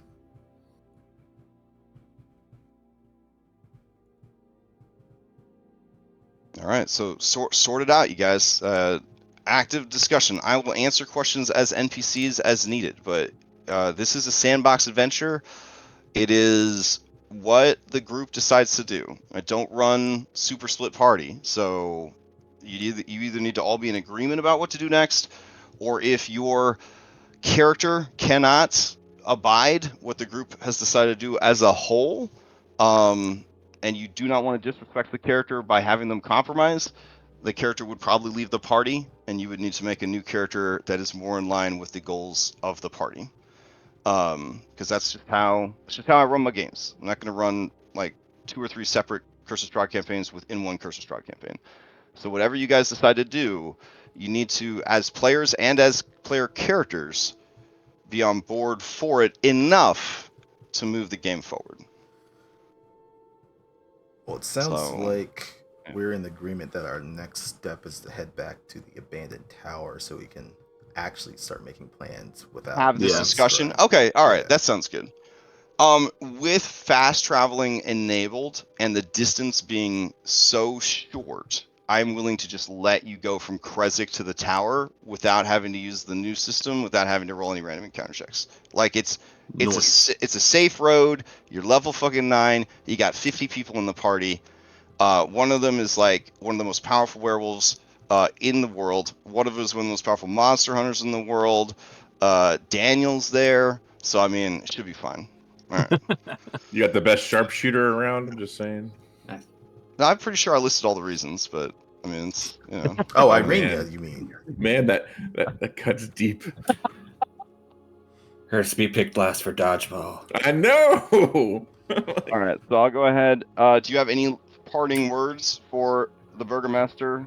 Shane's gonna run up and just like give him a big old hug and tell him he'll be back. Okay. White Claw, Illyria Krezkov says, do what you can to free Emil and bring peace to the wolves of the north, so that my nephew can be returned safely. If you find the courage to confront the abbot, please return to us, and we will aid you in the battle against him. For now, my brother and I stand no chance against him if any of the rumors and stories are true. But together, we can bring about an end to his madness. You two don't want to be there for getting back your nephew and son? She kind of cocks her head at you, and she says, do you want me to travel with you? For when we come back, after we've gotten the meal. Do you not want to be part of that? Oh, she cocks her head. She says, oh, yes, that would be wonderful. Please, I would love to go with you, and perhaps deal the killing blow to Roderick the Red Wolf myself. He is a perversion of the wolf's blessing. Let's see what we can do. All right.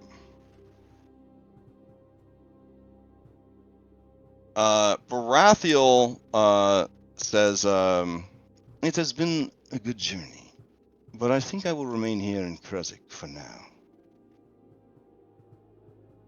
He looks up the hill at the abbey, and he says, I have questions I need answered. Okay, Gandalf. You gonna be safe? There's a wry smile, and they say, no. None of us are safe here.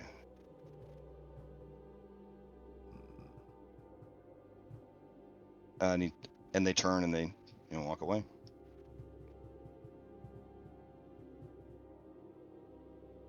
Here's a gift for ominousness.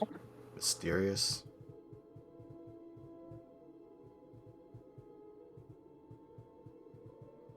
All right. Yeah, and Shane, as you go to leave, and you say goodbye to Dimitri, he gives you a son of a bitch handshake, pulls you into a big bear hug, and he says, you are an outsider, but in my eyes, you are a son of Krezk. Go forth, do us proud. Those with a really good perception, like Tiernan, probably sees little tear well up in Shane's eye. Doesn't drop, but it's there.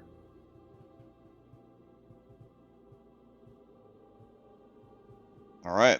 So you guys head over to the tower. So I will assume that you spend the first part of the day doing some shopping. We'll say that you get to the tower in the evening hours.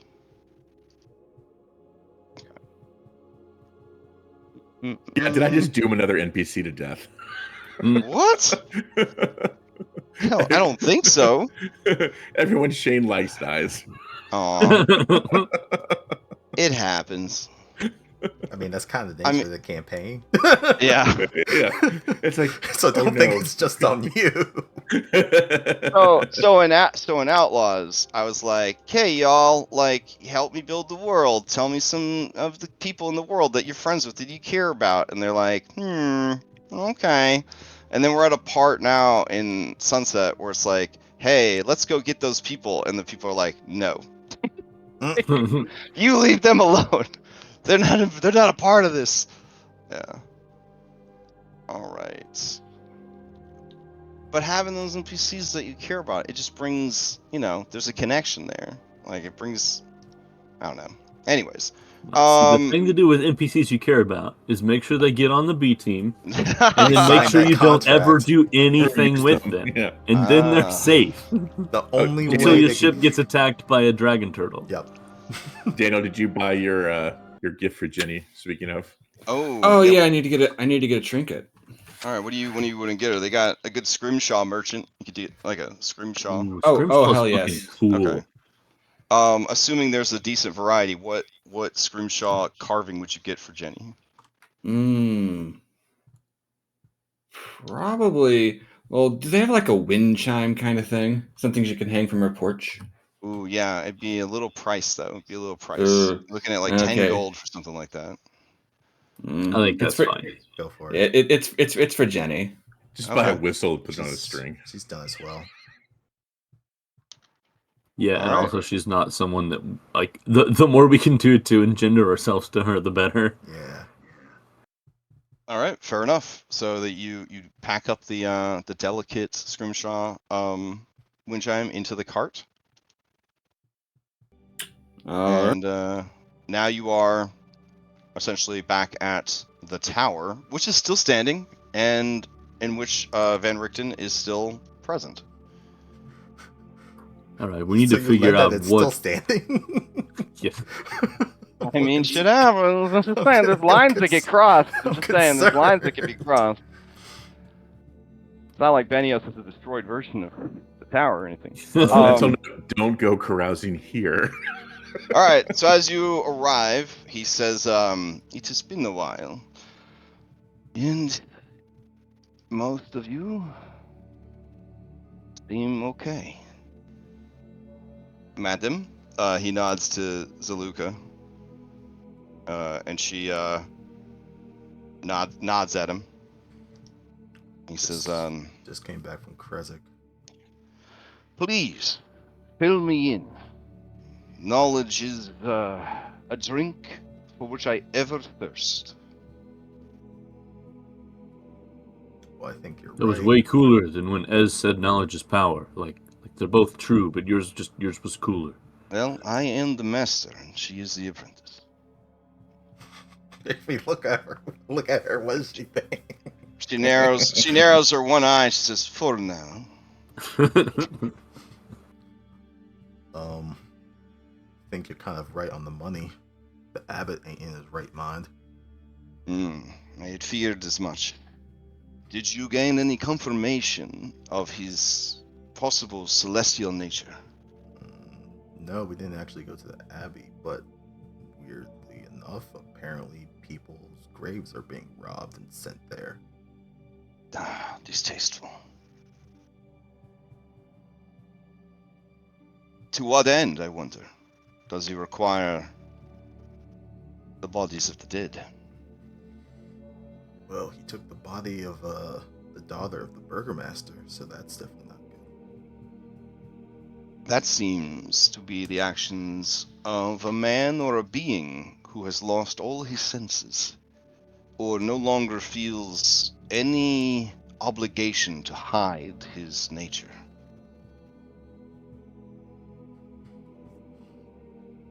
Anywho, I worry that is an indication that his mind is unraveling faster and faster. When he runs out of corpses, will he make them? You're right. It feels like some sort of timer has been triggered. He nods sagely. The wheel of time, it turns ever forward. I love those books. So, what will you do next? What Do we're you, here I to guess I should ask, is there try. anything you don't tell him to kind of expedite the info dump? No. Okay. Yeah, I don't think we have reason for any particular thing to hold back. Yeah. So I guess that would cover the teleportation circle we found, keeping White Claw alive, learning, all the stuff that was going on in the werewolves to the north, and then what just happened with Ireena. All right. When you talk about sparing White Claw, he says, to show such restraint against such a monstrous foe is impressive. I would not have done the same thing in your shoes, but it seems to have had unexpected benefits. Perhaps there was wisdom in your mercy. He just shrugs. Regarding the elementals guarding the portal, that is very useful information. I dare say I'd like to make the journey to see the circle for myself, and perhaps ascertain more information about where it goes and what it truly does. You were very wise not to use the portal. And he looks right at the camera and he says, I cannot imagine anyone thinking it is a good idea to use it.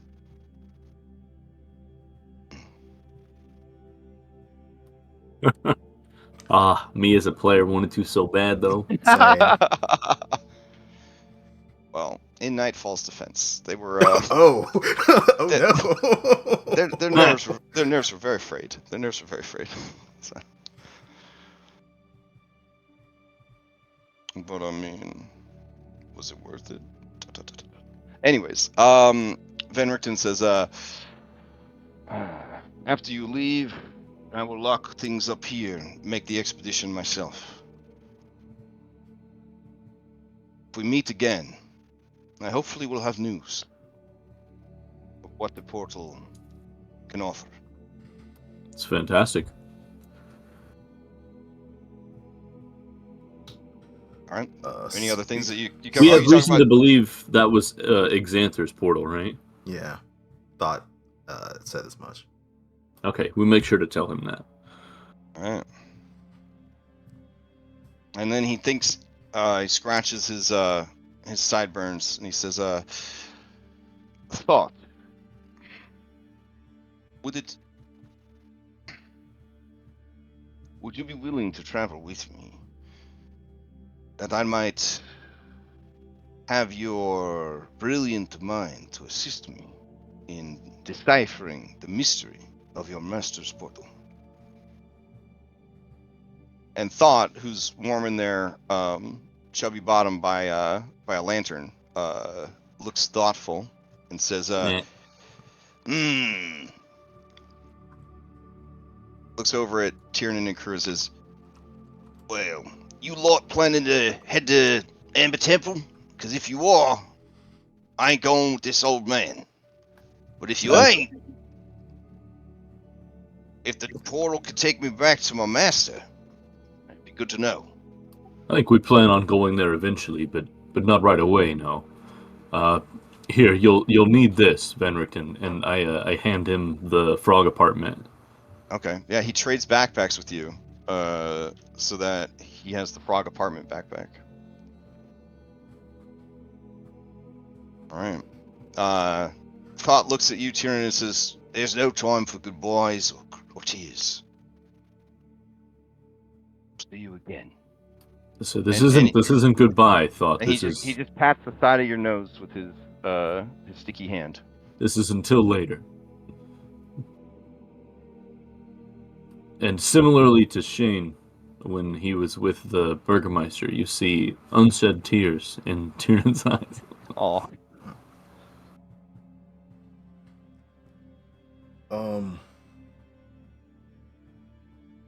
So we're planning to go to the castle again.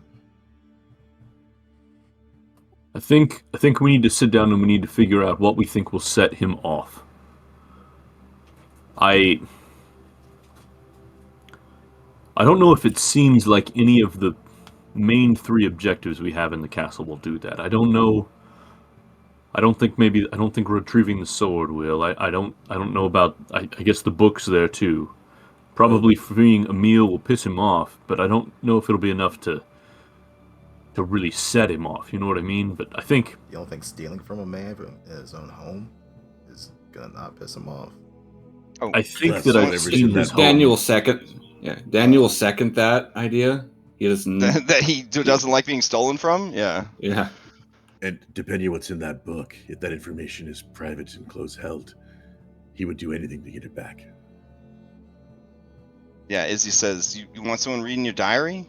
I think it depends on how loudly we do these things. Is it his diary? What is the book? No Do we idea. even know? Does it have spells in it? And when she says that, Esmeralda looks at her with a greedy kind of look on her face, and she says, that would be good. Forbidden spell book. Whatever the book is, it's said to contain power. Whether that power is knowledge or magic, we must have it. Darius flips out his notebook and looks at the things that were written down. It says, knowledge of the ancient will help you better understand your enemy. That's all we got. So it could be anything. Well, then if it's not of him, then it is about him. And then Van Richten turns to Thought and says, could it be that your master wrote about his pupil? Could the book contain a scathing review of his shortcomings and weaknesses? And Thought looks thoughtful and says, yeah, I suppose that would make sense.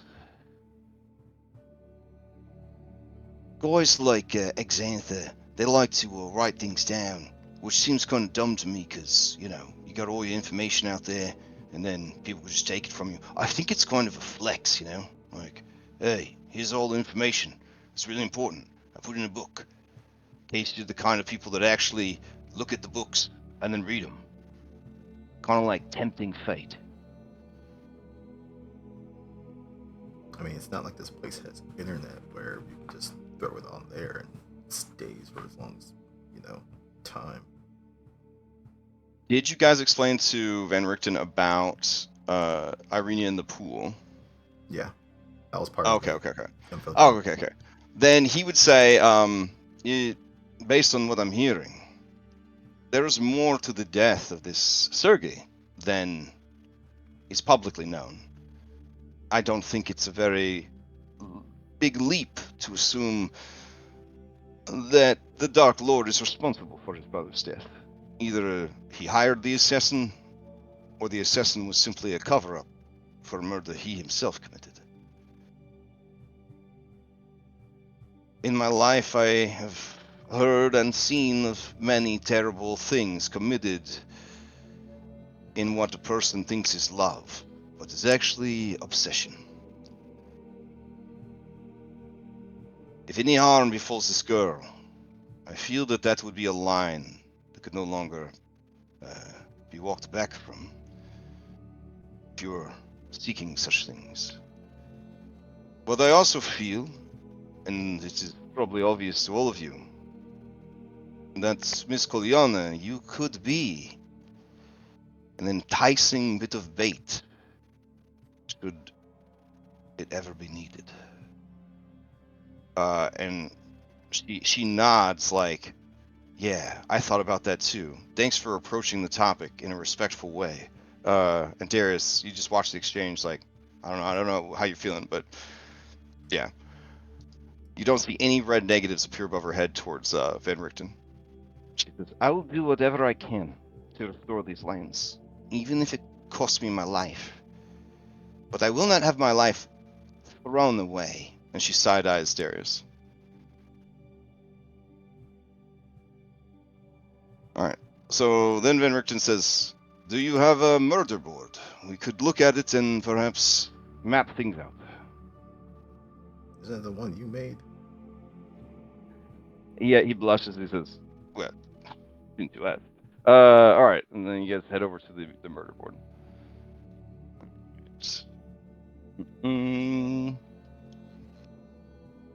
Take you guys to the map table.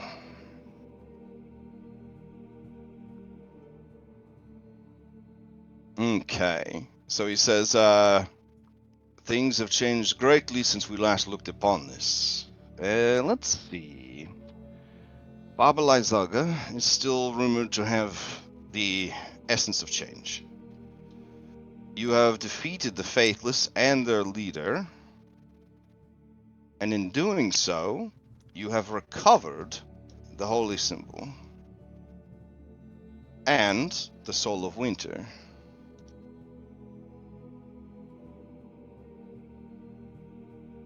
And then he looks at Esmeralda, and she nods, patting her belt pouch. Okay. And then he says, rumor has it that the hags of the windmill have the third stone. And allegedly, if you have all three stones, you can perform some sort of miracle. It kind of looks to you, Tiernan.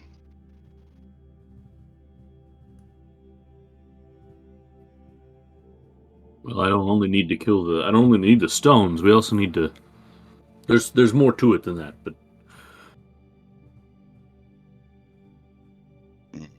Well, you've had one stone for a while, with no repercussions. I think it is safe to say that the acquisition of the stones is beneath his interest. I think it's the usage perhaps he of the doesn't stone. know the true purpose of the stones.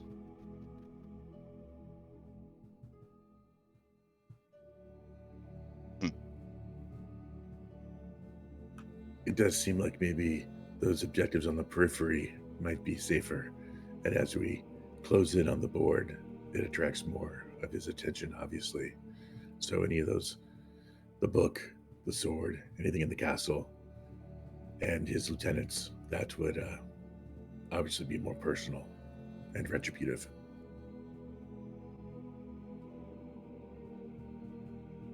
And you have found your ally.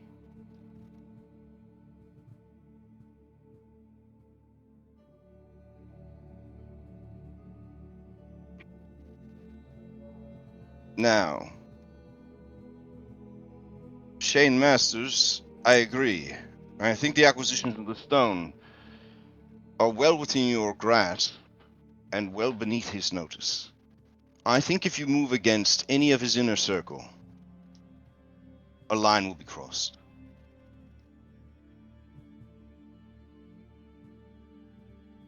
I don't know how he feels about you accessing the Ember Temple, but there could be power and secrets there that could help you.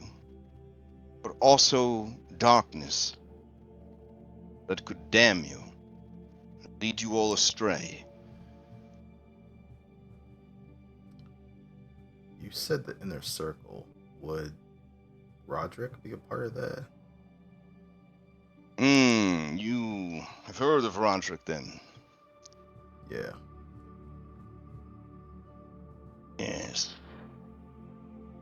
The Red Wolf. At one time, the people hoped he would be a hero. But he took a deal from Dark Lord, and so ended any hope he had brought to this dark land.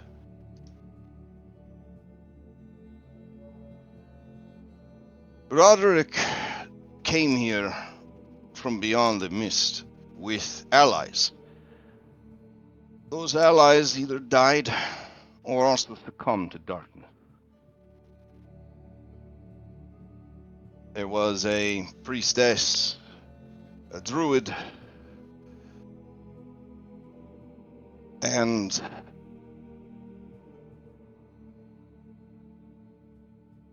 a powerful minotaur. I don't know if you know what that is, but it is a man like bull. Half This man, half particular one bull. was possessed of great strength and magical capabilities.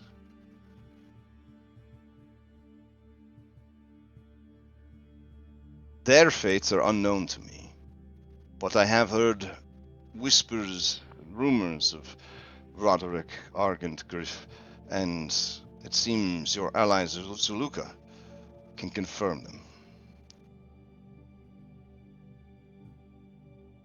I do not know if he is the inner circle or not. You have mentioned a man named Vasily. He is also an agent of the throne. What do you make of him?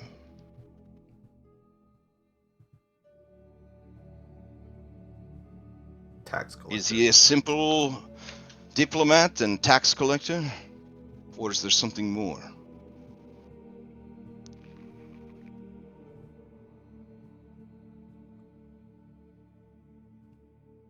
I mean, if we're putting people on levels, he's probably on the same level as Lady Wagner.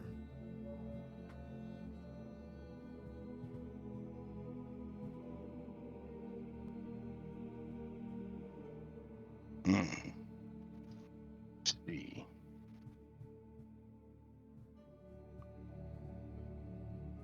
Though he doesn't Well, give then. off the vibe of, what'd you say? Fanatically loyal or something like that. I feel like she would probably kill for the Dark Lord, and Vasily, maybe.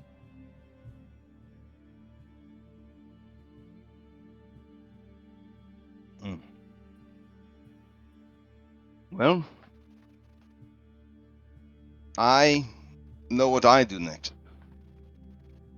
What do you do next?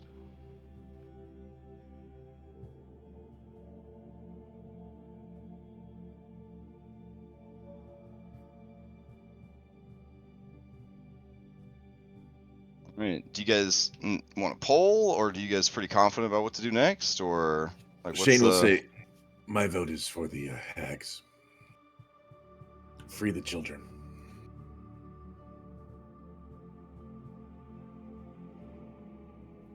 Okay, so we got one Yeah, vote I for think- hags. I think that's a good plan.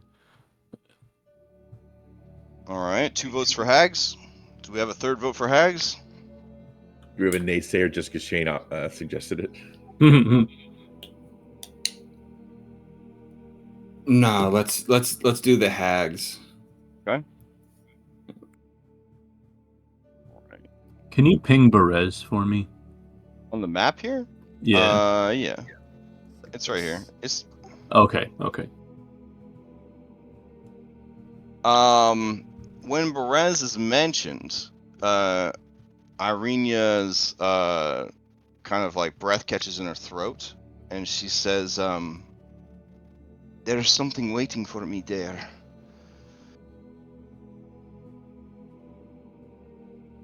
Yeah, us too. That's where the third stone is.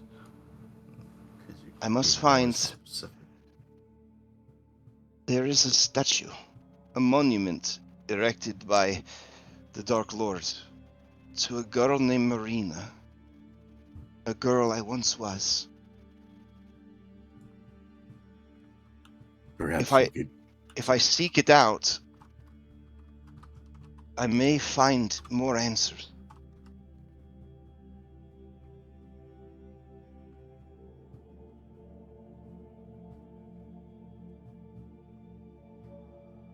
That's all she's got to say. That's deep in Baba Lizaga's territory.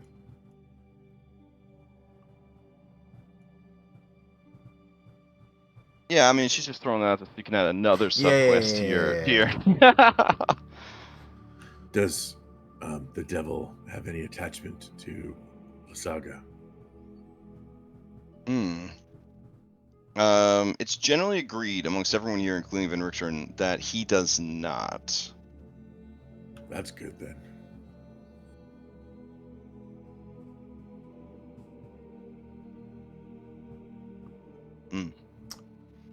Zaluka, from the sounds of it, doesn't seem like we're going immediately to the castle. It does not. No. I do not like this implication that these women are hags, you say? And they are hurting children?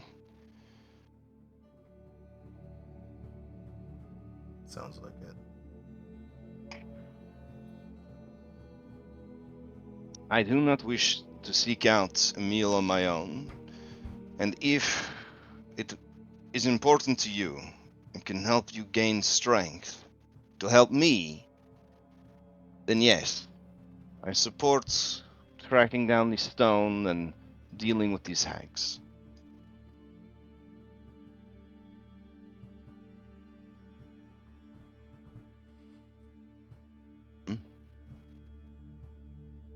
All right. I mean, it sounds like you got something to do.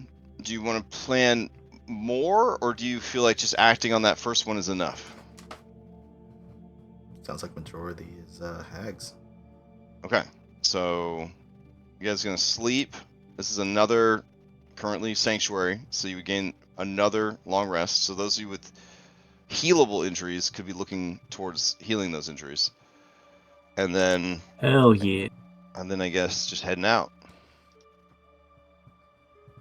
Fine. So, looking at Van Richten and Ez, we have stories of witches and hags in our world. I don't know what the fuck that means in this world. You guys have any specific clue or?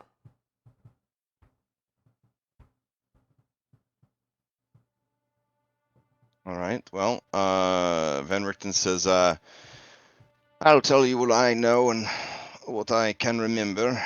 A hag is a type of fey creature, which is to say, a spirit of nature. You might think that such things are good, but nature is neither good nor evil, but all things. Hags are universally, by the standards of civilized folk, evil beyond all measure. They delight in the suffering and the sorrows of others, in the downfall of sentient creatures into despair. Even their method of reproduction is nightmarish. The consumption of a humanoid child, still living, preferably ripped from the mother's womb.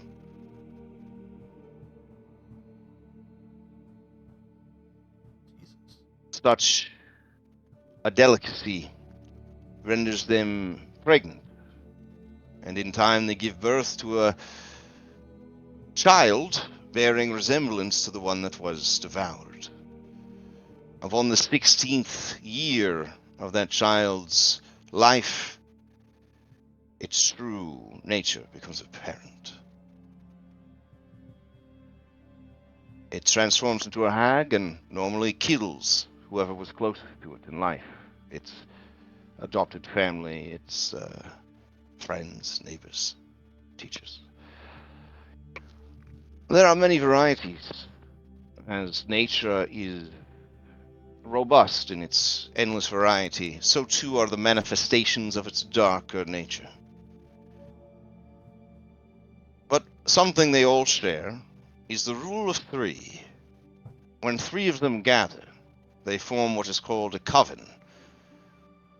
And when such a pact has been made, they become infinitely stronger, gaining access to spells, abilities, and, well, the most important thing you could do when confronting such creatures is never to fight 3 at once. And if you do, focus on a single enemy until she is destroyed. The death of a single one of the Coven will break it, rendering the remaining 2 much weaker and easier to deal with. It is a race against time to take out one before all 3 either destroy you or enslave you with their magics.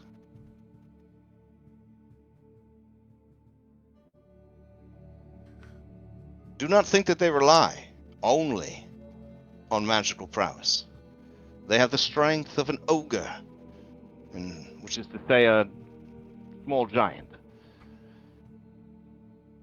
They can easily tear your arms from your body and beat you to death with them. And many hags, much as nature is unique, have their own unique abilities, curses that they can place upon you.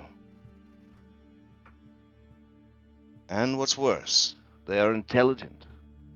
Should it look like they're going to lose the fight, they will flee using their magics. And they will swear a vengeance upon you and your descendants that will become the forefront of all of their effort. So, make sure you do the job, and you do the job well.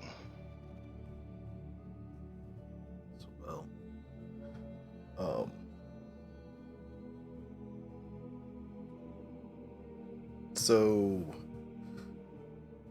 hags at the stone windmill, that belongs to Morgantha, old lady that's been going around selling cupcakes. I think I remember her telling us that she has some dollars. I think we met one of them when we went there. Don't think we ever saw the other one. So that kind of confirms your 3 thing. It is the highest priority of any hag to find themselves or form themselves a coven. Should no hags be readily available to ally with, their goal becomes making more hags.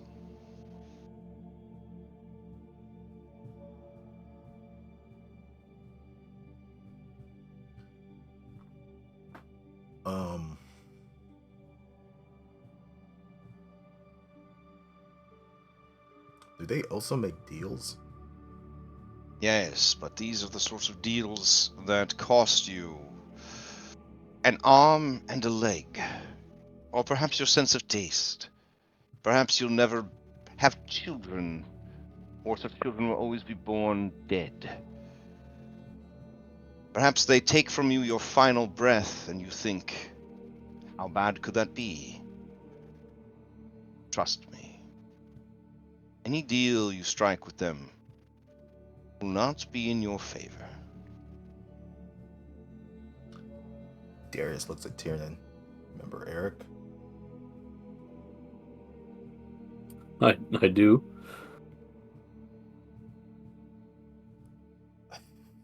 When we were back in Barovia village, wasn't he real pissed off at Morgantha for something? Yeah, with Matthew. And then Matthew came back coming after Eric, and that was a whole thing.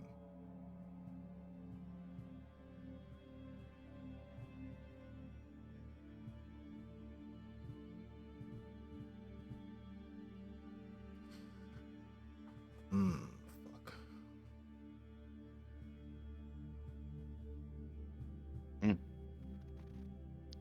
So, Esmeralda turns to all of you, and she says, Shane, you will be our greatest asset in this battle. And these creatures, despite their strength, they like to attack at range. most fey creatures are able to step in and out of reality, similar to what we witnessed Daniel do. Teleportation, you might say. They will try to create a battlefield of their choosing. But you, now that you have bullets, they will not escape from you. As long as they're within 240 feet of me, no problem. It would fall to the rest of us to herd them into a place or places where Shane has a clear shot. They will be overconfident until they are not. That is important. And we must all be in agreement of which we target first. You'll need to visibly mark one of them, so I'll know. I mean, she shrugs and says, we could just all go for Morgantha, since she is known to all of us.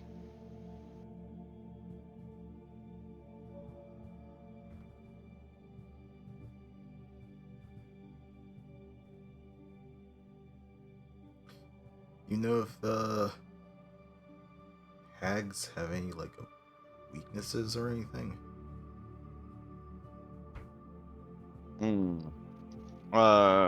Van Richten looks thoughtful and says, unfortunately, nothing comes to mind. Depending on the nature of them, they might be affected by certain spells, but the Dark Lord has ensured that a steady supply of trained spellcasters is outside of our available resources. The only one who can actually cast anything would be Ez.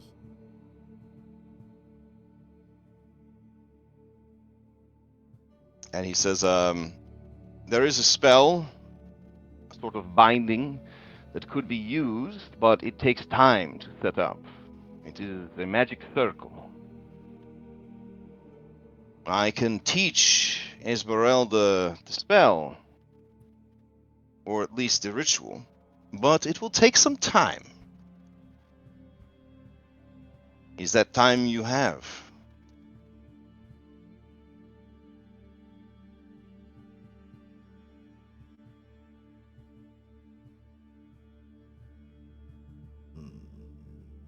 And then OOC, Magic Circle, is a Like third an level hour. spell. The cast. No, it takes 1 minute to cast. I think it takes 1 minute. But if you cast it as a ritual, which is what she would have to cast it as, it would be 11 minutes, right? So 10 minutes plus the casting time, which is 1 million combat rounds.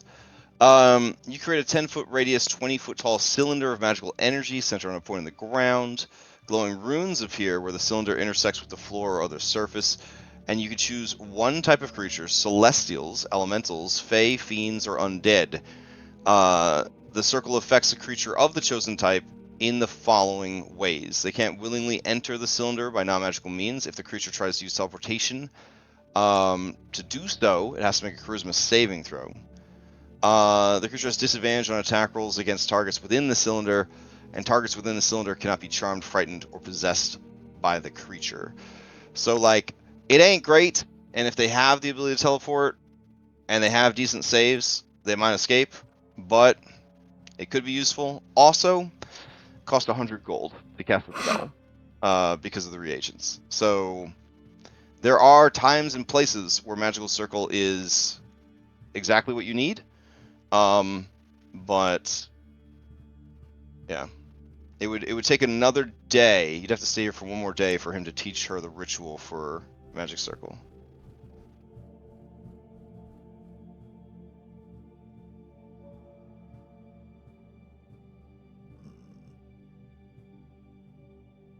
Yay? I Nay? mean, it may be useful for other things when we have a chance to actually set up, but I mean, we're going to essentially their house.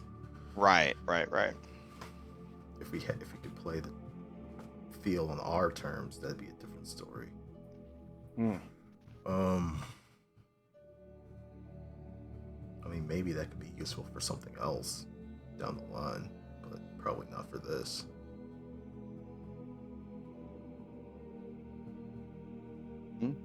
What about because we went to the Kavani, we got all these weapons. I guess they said the true silver is magical. Would that do something?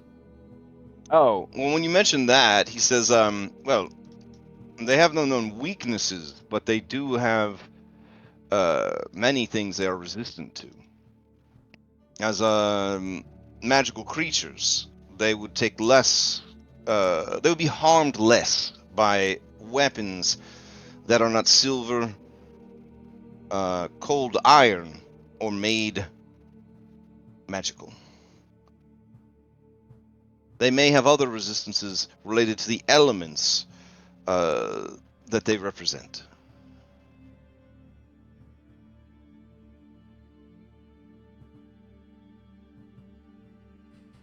That's good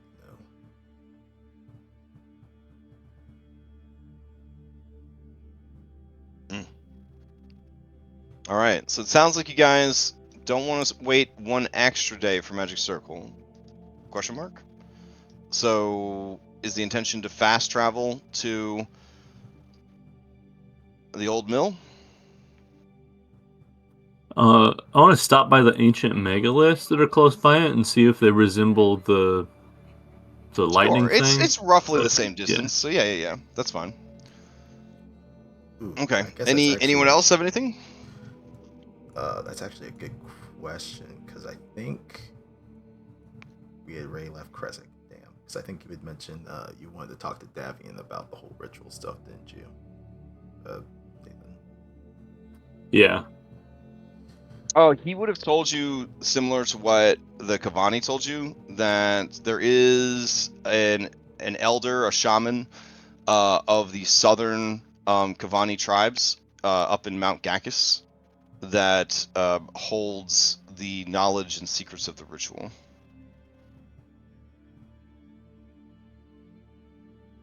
Perfect. I guess asking Van At Richten- Toslenka Pass, essentially, is where you would need to go, which is down south on your map. Now, you did ask Davian to ask Muriel to go and maybe scout this information for you. Yeah, that was the last session. Yeah. But with that information to Van Richten, would he have, from anything that he has heard of their... So there, I guess there's another famed site at the old mill that we saw when we first got there. Mm-hmm. Would he have any idea if there's like another Kavani tribe that would have to give some sort of instructions on how to do that one? Yeah, like so long ago when Strahd was bound to the land, right? There was a ritual to do it, blah blah blah. So the keepers of that ritual, they have but one living descendant, and they are down in this village to the south. Oh, that's so for all the rituals. I thought each site had a different one. No. That person would know how each ritual is different. So that individual would know how each of the rituals needs to be performed. Okay. Like what reagents you need, all that stuff. Okay. That's what I was a little bit more confused on. Cause I was like, oh, Kavani territory over here. I guess we have to go find these guys over here because they. Oh no. There's one NPC MacGuffin who has all the information on all of the rituals. Okay, gotcha. Yeah, but then each ritual has its own set of things that are slightly different.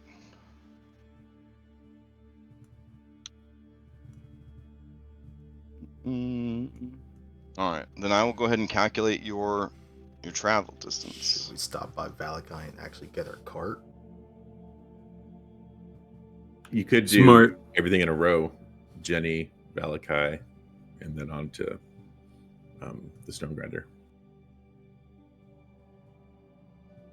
If we did Jenny and picking up the cart as part of a single fast travel, essentially it would be in and out Like it wouldn't be like a Rick and Morty in and out, only 20 minutes. It would be like you grab the thing you need and you leave. Like you avoid any entanglements to political stuff, to any of that, ideally. Now, if there is such an event queued up, it would interrupt and possibly end your fast travel. So everywhere you stop that something meaningful could happen, that could immediately end the fast travel. Like the fast travel assumes that you are avoiding anything that might slow you down. You're going directly to the location you want to go. So, with something like, say, going to the Blue Wire and telling the family, hey, their family's good in Kresik, we're here for a cart, we're leaving by, would that interrupt anything?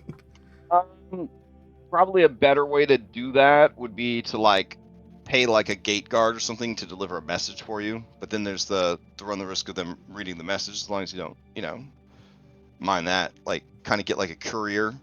It's like orphans that hang out the gates that, trying to earn some money, being guides in the town or whatever. Yeah. But stepping inside the town, But stepping inside the town, if there's anything queued up for you guys there, you will have to address it.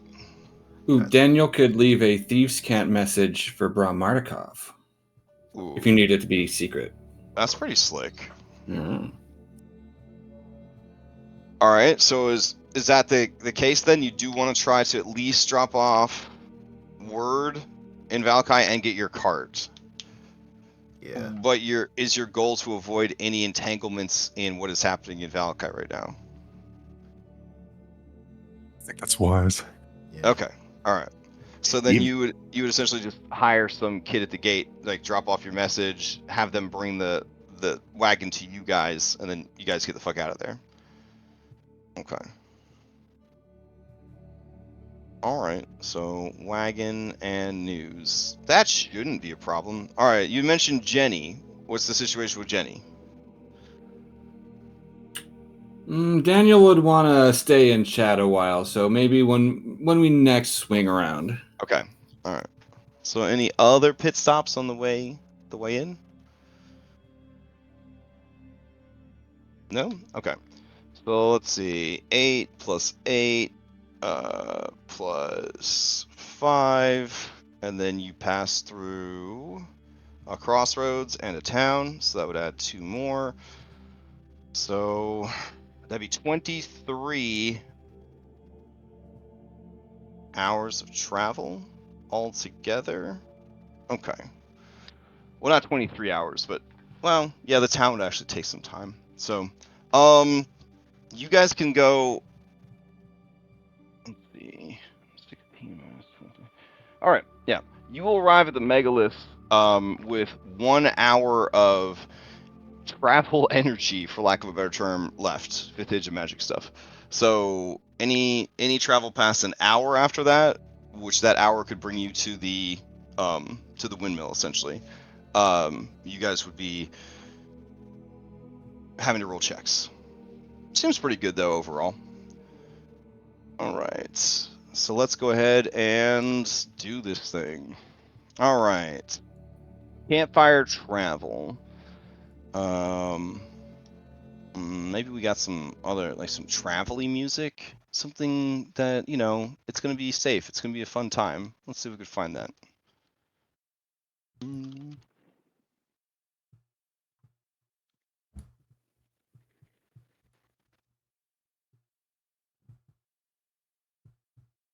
Okay. There we go. We'll go with this. All right. So, phases of travel broken down into 3 distinct phases where each plays an important role. So the first phase of the expedition is planning the expedition, which we just did, and then the actual expedition itself, and then the resolution of that journey. All right, so with preparation, you guys have gotten rations and ammunition and all the things that you need to survive, yeah? All right, and then you're going to pick up your other carts halfway through the journey, so that's good. All right, so then I roll randomly to determine the average weather for the trip. In Barovia, it's always bad. but sometimes it's real bad. So we roll that. Okay, so it's going to be a +2 DC because it's your average shitty weather in Barovia. You guys are sticking to roads most of the time, but you are going to shortcut through the woods because that's the most direct route. Otherwise, you're going to be adding another night's rest to your thing. So it's like a difference of like 9 or 10 more hours cutting through the woods versus not. So I'm assuming you cut through the woods.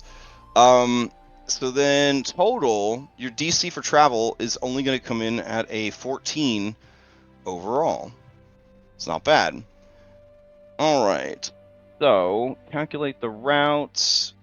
All right. So you guys would have to make, let's see, 1, 2, 3, and then the crossroads and the town. 4, 5. So you have to do 5 checks. All right. Now, when you're making these checks, if you roll 5 or more over the travel DC, it counts as 2 successes, and if you roll 5 or more under the travel DC, you get 2 failures. A nat 1 always counts as a critical failure for this, and a nat 20 always counts as a critical success for this. We roll into initiative. You cannot delay your initiative. It's a static initiative. You do not pass. That's just how the cookie crumbles. It is a race between how many successes you get versus how many failures you get. So you need to get 5 successes before 5 failures. At the end, we look at the failures and successes, we subtract them from each other, and whichever has the positive number, you get that many rolls on the table to either get windfalls or hardships. This is all in exchange for not having to roll 23 encounter checks and also not having to get stuck doing Valakai stuff. So overall, it's a pretty good payout. All right, I'm going to go ahead and delete chat. I'll go back to the map table with you guys. All right, I'll go ahead and grab just the MCs. So we got Daniel, Shane, Liar, Tiernan, and Darius. Roll you guys into initiative. All right, I'm going to just shake it, give it a random roll. And Shane. So, when you are traveling, what are the best skills for traveling? Obviously, survival is the best skill for traveling. But you may attempt to bullshit other skills that you feel would be useful for the journey. Shane would like to go as stealthy as possible to avoid detection, so he would like to use stealth. Sure. Go ahead and give me a stealth roll. It's only a DC of 14.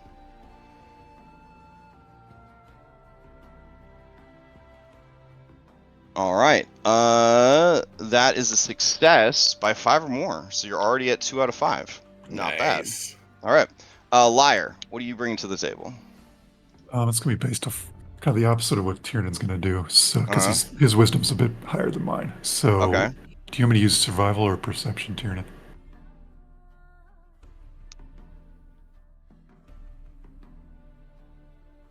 Is he there? I'll use survival. All right, go for it. Give me a survival check.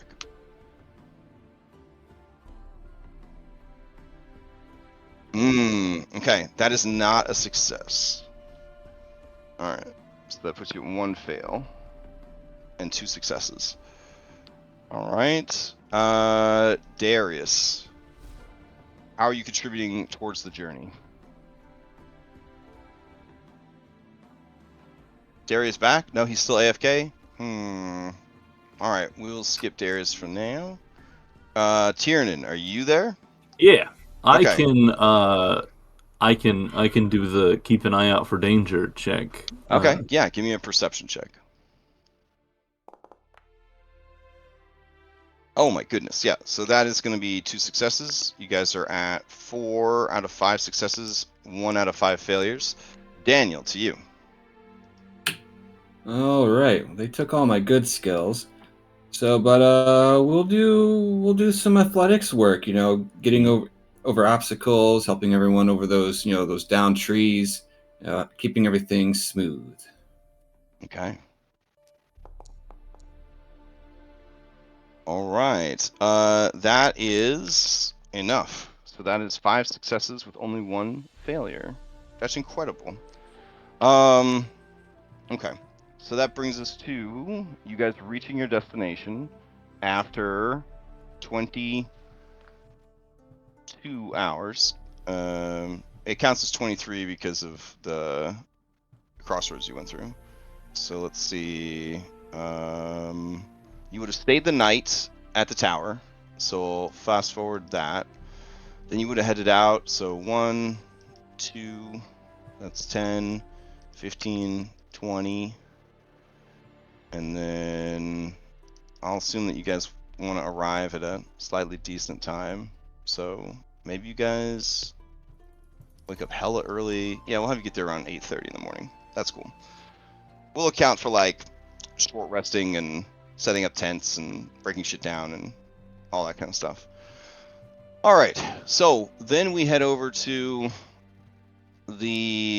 effectively the boon stable, wherein 5 minus 1, you get 4 windfalls for this. So I will take the first 4 D100 rolls I see in chat.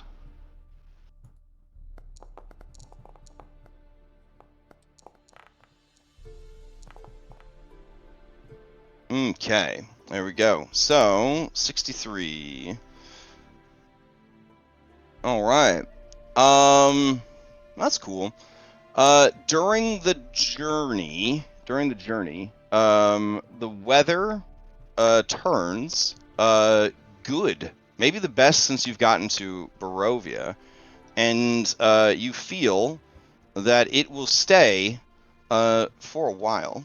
So I'm going to put today and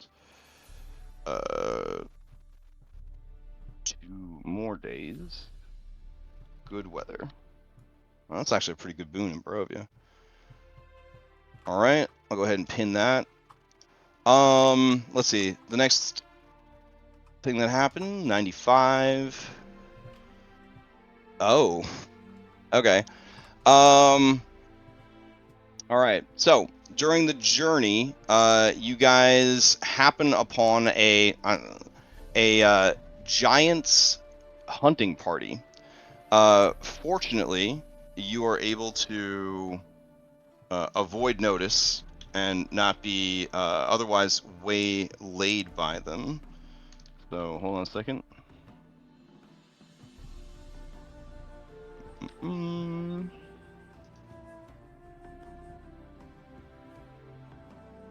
All right. As a result of your quick thinking and ability to avoid peril,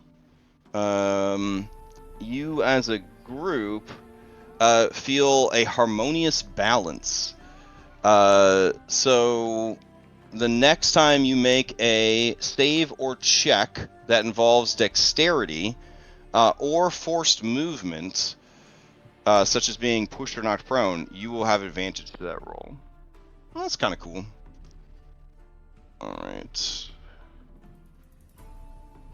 And then I'll make a note of that as well.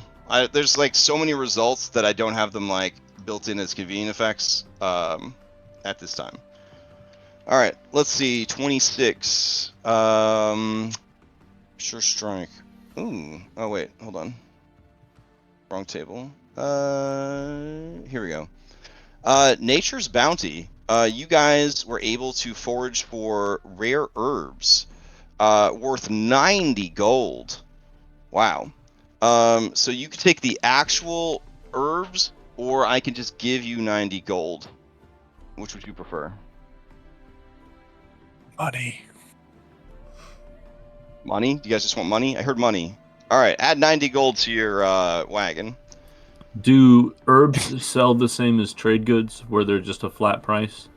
Yes, if you could find someone to buy them. But the idea, I think, here would be wibbly wobbly, timey wimey. You found the herbs before Valakai and were just able to immediately pock them for 90 gold. All right, fantastic. And then the last one was an 81. Okay. So as you guys are traveling, okay. As you guys are traveling, you are followed by a flock of ravens, and their curiosity and antics are uplifting to your mood. And as a result, let's see. As a result, each of you gains an inspiration point. Well, that's nice. Okay. So, congratulations. You've successfully fast traveled. I know you're probably missing it. You're like, dang, I really wanted to roll 23 random encounter checks and sweat bullets while I was sleeping, but you're too strong for that now, guys. You can still do it if you want. But I feel like a journey of this distance would have taken us a couple of sessions, so it is a nice change of pace to have you guys able to focus now on what you need to focus on and less about focusing on survival, which is why we're using the system. All right, so the goal here is I gotta see, do I have the maps for Stone Grinder? Yikes. You guys haven't been there in a while. I might have archived them to keep things clean. Let me see.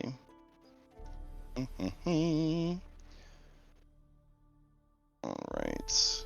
As I'm digging these maps out of storage, this would probably be the last chance to sort of discuss plans and strategies. Let me see. So, plan is for me to be at a distance, yes, and start picking off the primary target. Shane, I will mark it for you. If they are all together. You haven't seen her, right? No, I mean, he did go to the village of Barovia when he first got here, but I doubt he really ran into Morgantha. Yeah, same with Daniel. Fair. If they are all together, I can shoot them all at once. Oh, what is that? Is that a new ability? A missile volley. I can use two. It's an A5E thing. Oh, nice. Let's see. So, of course, I'm having some Foundry issues where I cannot access the compendium Witchish map. It's unfortunate. Give me a sec. All right.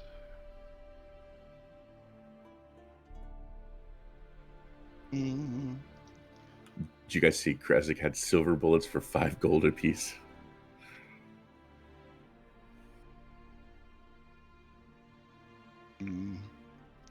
That is the problem with ranged people and like rogue thieves, is like you are as strong as your wallet. Essentially. Yeah. Like in Mad Mage, when Red and I were playing a Mad Mage, he had a artificer rogue thief, and it was just like we were just like dumping money into an incinerator so that he could keep doing all the rad shit that he needed to do. But it was worth it, like, for sure. Plus, I think a lot of games like that, you end up with so much money that it's not really that big a deal. But I did feel bad for the Edge Slinger a couple weeks ago in my other game, because I was like, I didn't even think about, like, oh wow, their whole shtick is throwing knives. So if you encounter something that's like, I don't give a shit about non-magical weapons, shrug, you know what I mean? Yeah. Ayla would have ran into that if she had lived long enough. Yeah. So, like, making a psychic dagger or a shadow dagger, all that's pretty cool. But, like, just being a regular ass person that throws knives, it's like, damn. It's almost like that's a suboptimal way of fighting compared to all of the other options that are available. But it doesn't change how cool it is to throw knives. It doesn't change how cool it is. Alright, let me see if it loads the maps for me this time. Otherwise, we'll have to theater of the mind it. We're almost to the end anyways, and I don't think you'll start a fight right away. So we could probably theater of the mind it. just give me this last thing I'm gonna check. But And as we've discussed, I don't build characters based on survivability. well, I felt bad because this was my wife's character, and you know, I recommended the class to her because she hadn't played D&D in a while, and I was like, "There's nothing more simple than a rogue," you know what I mean? And yeah, and then she's starting to really get into the character in the game, and then we had this fight, and it was just like, "What am I gonna do?" You know? So they did like a lot of like support, like, you know, fast hand support, like running around doing stuff like that. But it feels bad when your class fantasy is to do one thing and then the game's like, oh well, not gonna do that. All right, let me check last thing, and then if this doesn't work, bullshit. All right, so it's Theater of the Mind time. That's fine. I'll take you guys back to the players thing. And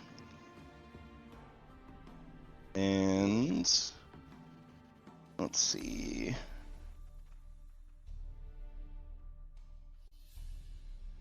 For now, I'll just put up some trees and shit.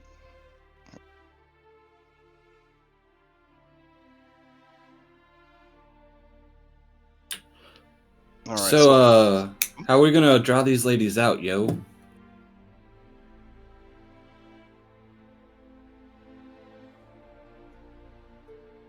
I vote we dress Daniel as a lost little kid. That checks. That's strong, actually. That's pretty strong.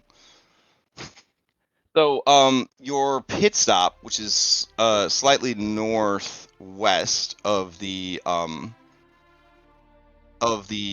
windmill, are some standing stones. They are arranged out on a hill in the middle of sort of a grassy knoll field kind of deal, and they sort of look like this. Immediately, you guys are reminded of the standing stones of Yester Hill. You identify immediately that they are the same style, the same construction, the same sort of placement as the sacred stones over on Yester Hill. While they bear cultural similarities to the shrine of thunder and lightning, these have a presence to them that, much like being near Ireena, where your fears are assuaged and your courage comes to the forefront of your thoughts, this feels like a good place, a safe place, a sacred place. Tiernan, as the seeker for the Fanes, you know that this is one of the last places in Barovia that darkness has not claimed for its own. In fact, as long as you are in good standing with the Fanes, you can use this circle of stones as an outdoor sanctuary.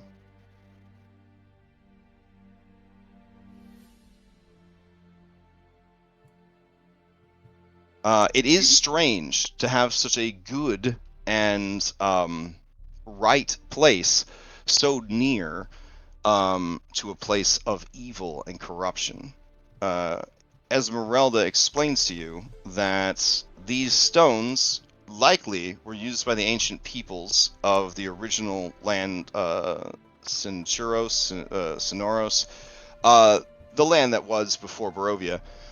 It was used by them to tap into a natural phenomenon called ley lines, which is the natural magic, the weave of magic found in all things, and that these would sort of focus and direct that magic into essentially a ritual site, where the magic could be harnessed for specific aims and ends easier than if you just tried to use magical talent or training to pull it forth on your own. So it's like a focus point. It's like taking your laptop to Starbucks because you just can't write that fucking paper at your house anymore. And then for you, the Starbucks is that circle of stones where you are like, this is it. The smell of coffee, the clinking of glass, the murmur of other humans. This is my ritual site where I can now do my best work. It's like that. It's like that. It is likely then that the hags were drawn to the circle and settled as close to it as they could so that they could feed off of its magic, but it is unlikely that they are able to enter the Circle of Stones. It's good to know. Yeah. As wild as it sounds, you are the first group that bothered to go to the Circle of Stones. Really? Yeah. Oh, I mentioned it as heavily handed as I mentioned it to you guys. I'm like, there's a Circle of Stones over there. Circle of Stones. Check out that Circle of Stones. And they're like, cool story, bro. But yeah, this is an outdoor sanctuary as long as you are in good standing with the Fanes. You've seen one ancient See- megalith. You've seen them all. Oh, is that right? Okay, my bad. So yeah, I don't know if you want to stick around or you want to and rest so that you are fully rested. You didn't lose any resources apparently during the journey, so it's not like you need a long rest or anything. Or you could just roll up on these ladies at 8:30 this morning. How do those that have passengers feel? Good. Non-seeker passengers, That's also a great question. I would say that Darius and Daniel, you guys are not far enough along that the site would reject you completely. But it does not feel as like a comforting sacred grove like it would Tiernan, to Shane, or to Lyre. For you guys, it feels unnatural. It feels uncomfortable. It feels like a cloying itch in your throat. Like it's definitely not a place that you would want to spend an extended amount of time here. You would still gain the benefits of a sanctuary since you're only, at the very beginning of your path, but it definitely doesn't have that same vibe for the two of you that it does for the others.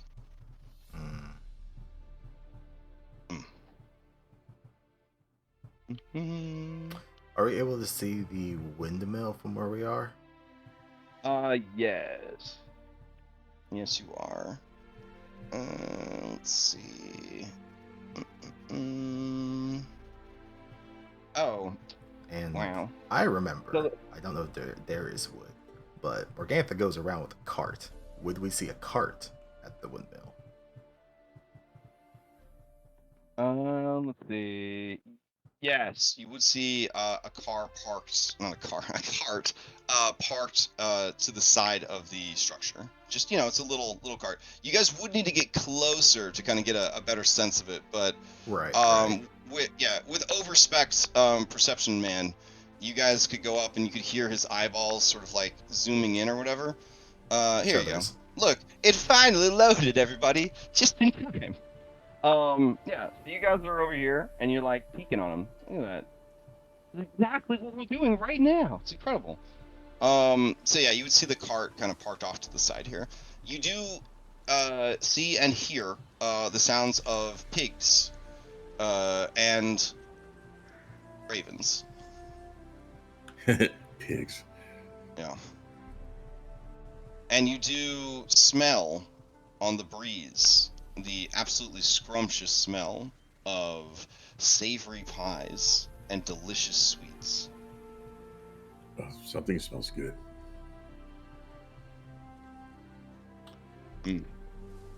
So the question is, how would you like to approach, or do you want to save that for next year? I mean, you got time on the clock, but we could roll up into it, or you could just immediately be knock knock bitch on the front door at the beginning of next session. How do you guys want to proceed? I think maybe knock knock bitch at the beginning of next session is a good strategy. I mean, y'all have fun with that. I won't be at next session. Dang.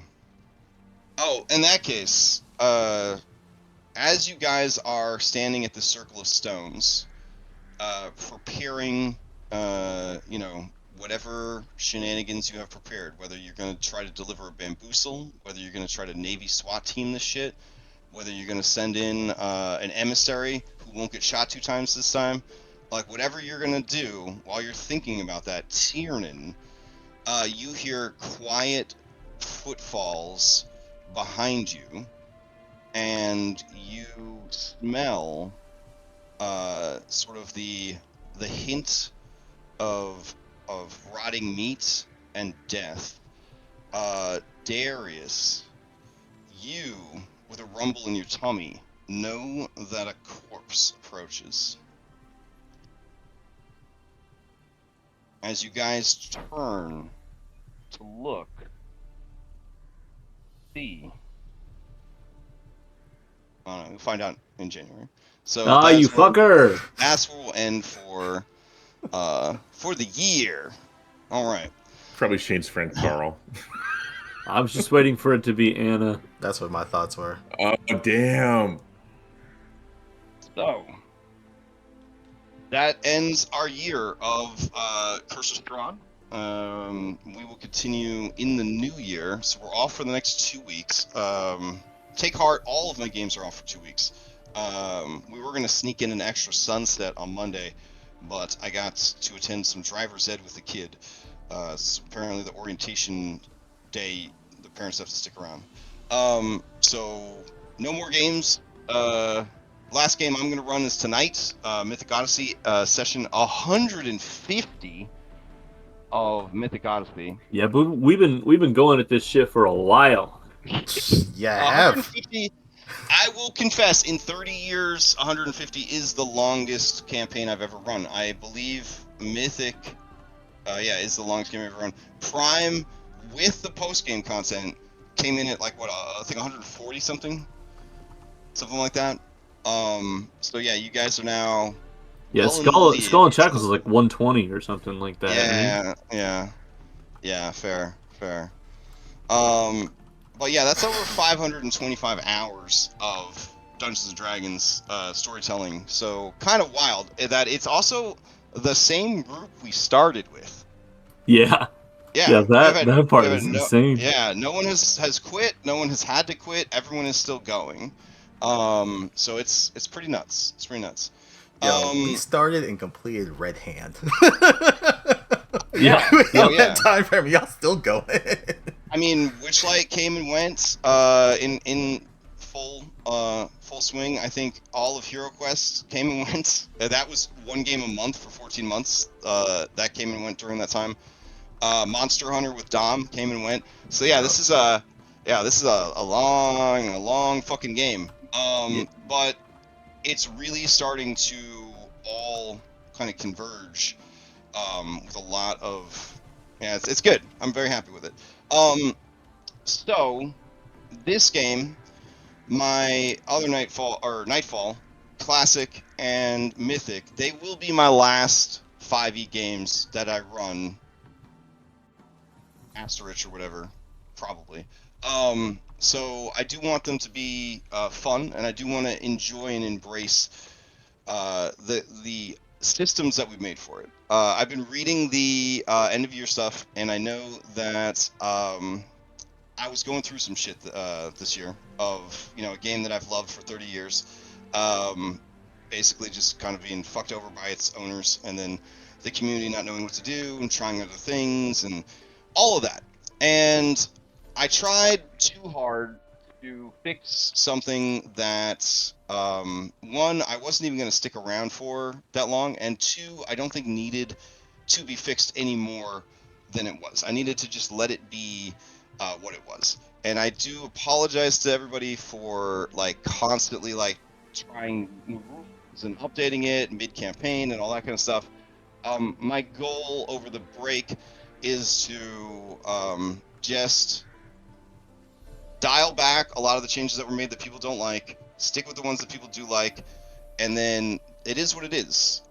I'll have the world patch document, all of the cool ideas that people have had and shared and worked on will be available, but we will focus on the things that are relevant for our campaign, and we will stick to them consistently till the finish line. So I do appreciate everybody's patience on that, and I do apologize for kind of creating an unstable ecosystem while I explored other systems and, you know, like tried my best to make this something that it didn't need to be, right? It didn't need to be anything more than what it was. That was a really big revelation for me. Was that it is what it is, and then it's okay to be what it is. So yeah. Over the next 2 weeks, we're gonna try to play some Magic. We're gonna try to do some streaming of games. We're gonna try to rest. So I hope everybody has a good holiday, and I look forward to continuing the story in the new year. I hope you guys understand that you're level 9 out of 13, and you have all the different paths are kind of like laid out before you. There are some paths you have not discovered yet, but the new year will bring this adventure hurtling towards a conclusion. This is a sandbox game. There is no right way or wrong way to end the campaign. So please don't stress out about getting the best ending. There is no right or wrong ending to Curse of Strahd. Does that even exist? Whatever. Raw, there is actually no good ending to Curse of Strahd. Yeah, I didn't think so. Yeah. So it's really about what kind of story you guys are going to tell, right? So don't stress 5-star in it. Don't stress being the best. Stress telling the best story for your characters with what you have, right?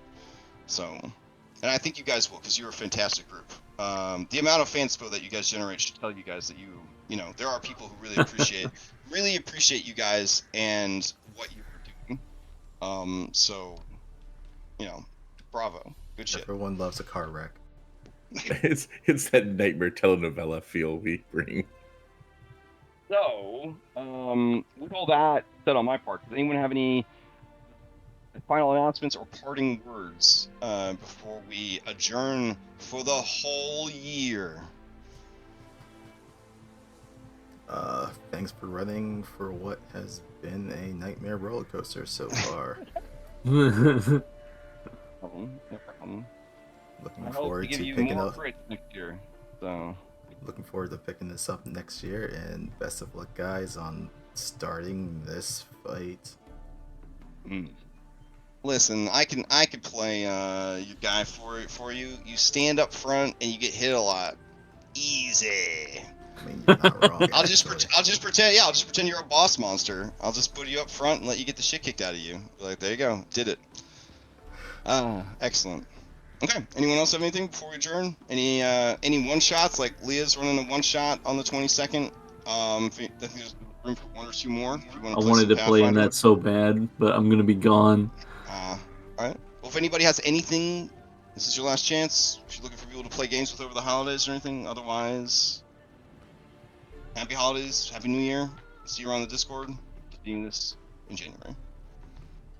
Thanks for running. All right. Later, guys. And happy holidays to everyone who tuned in. Catch you next year.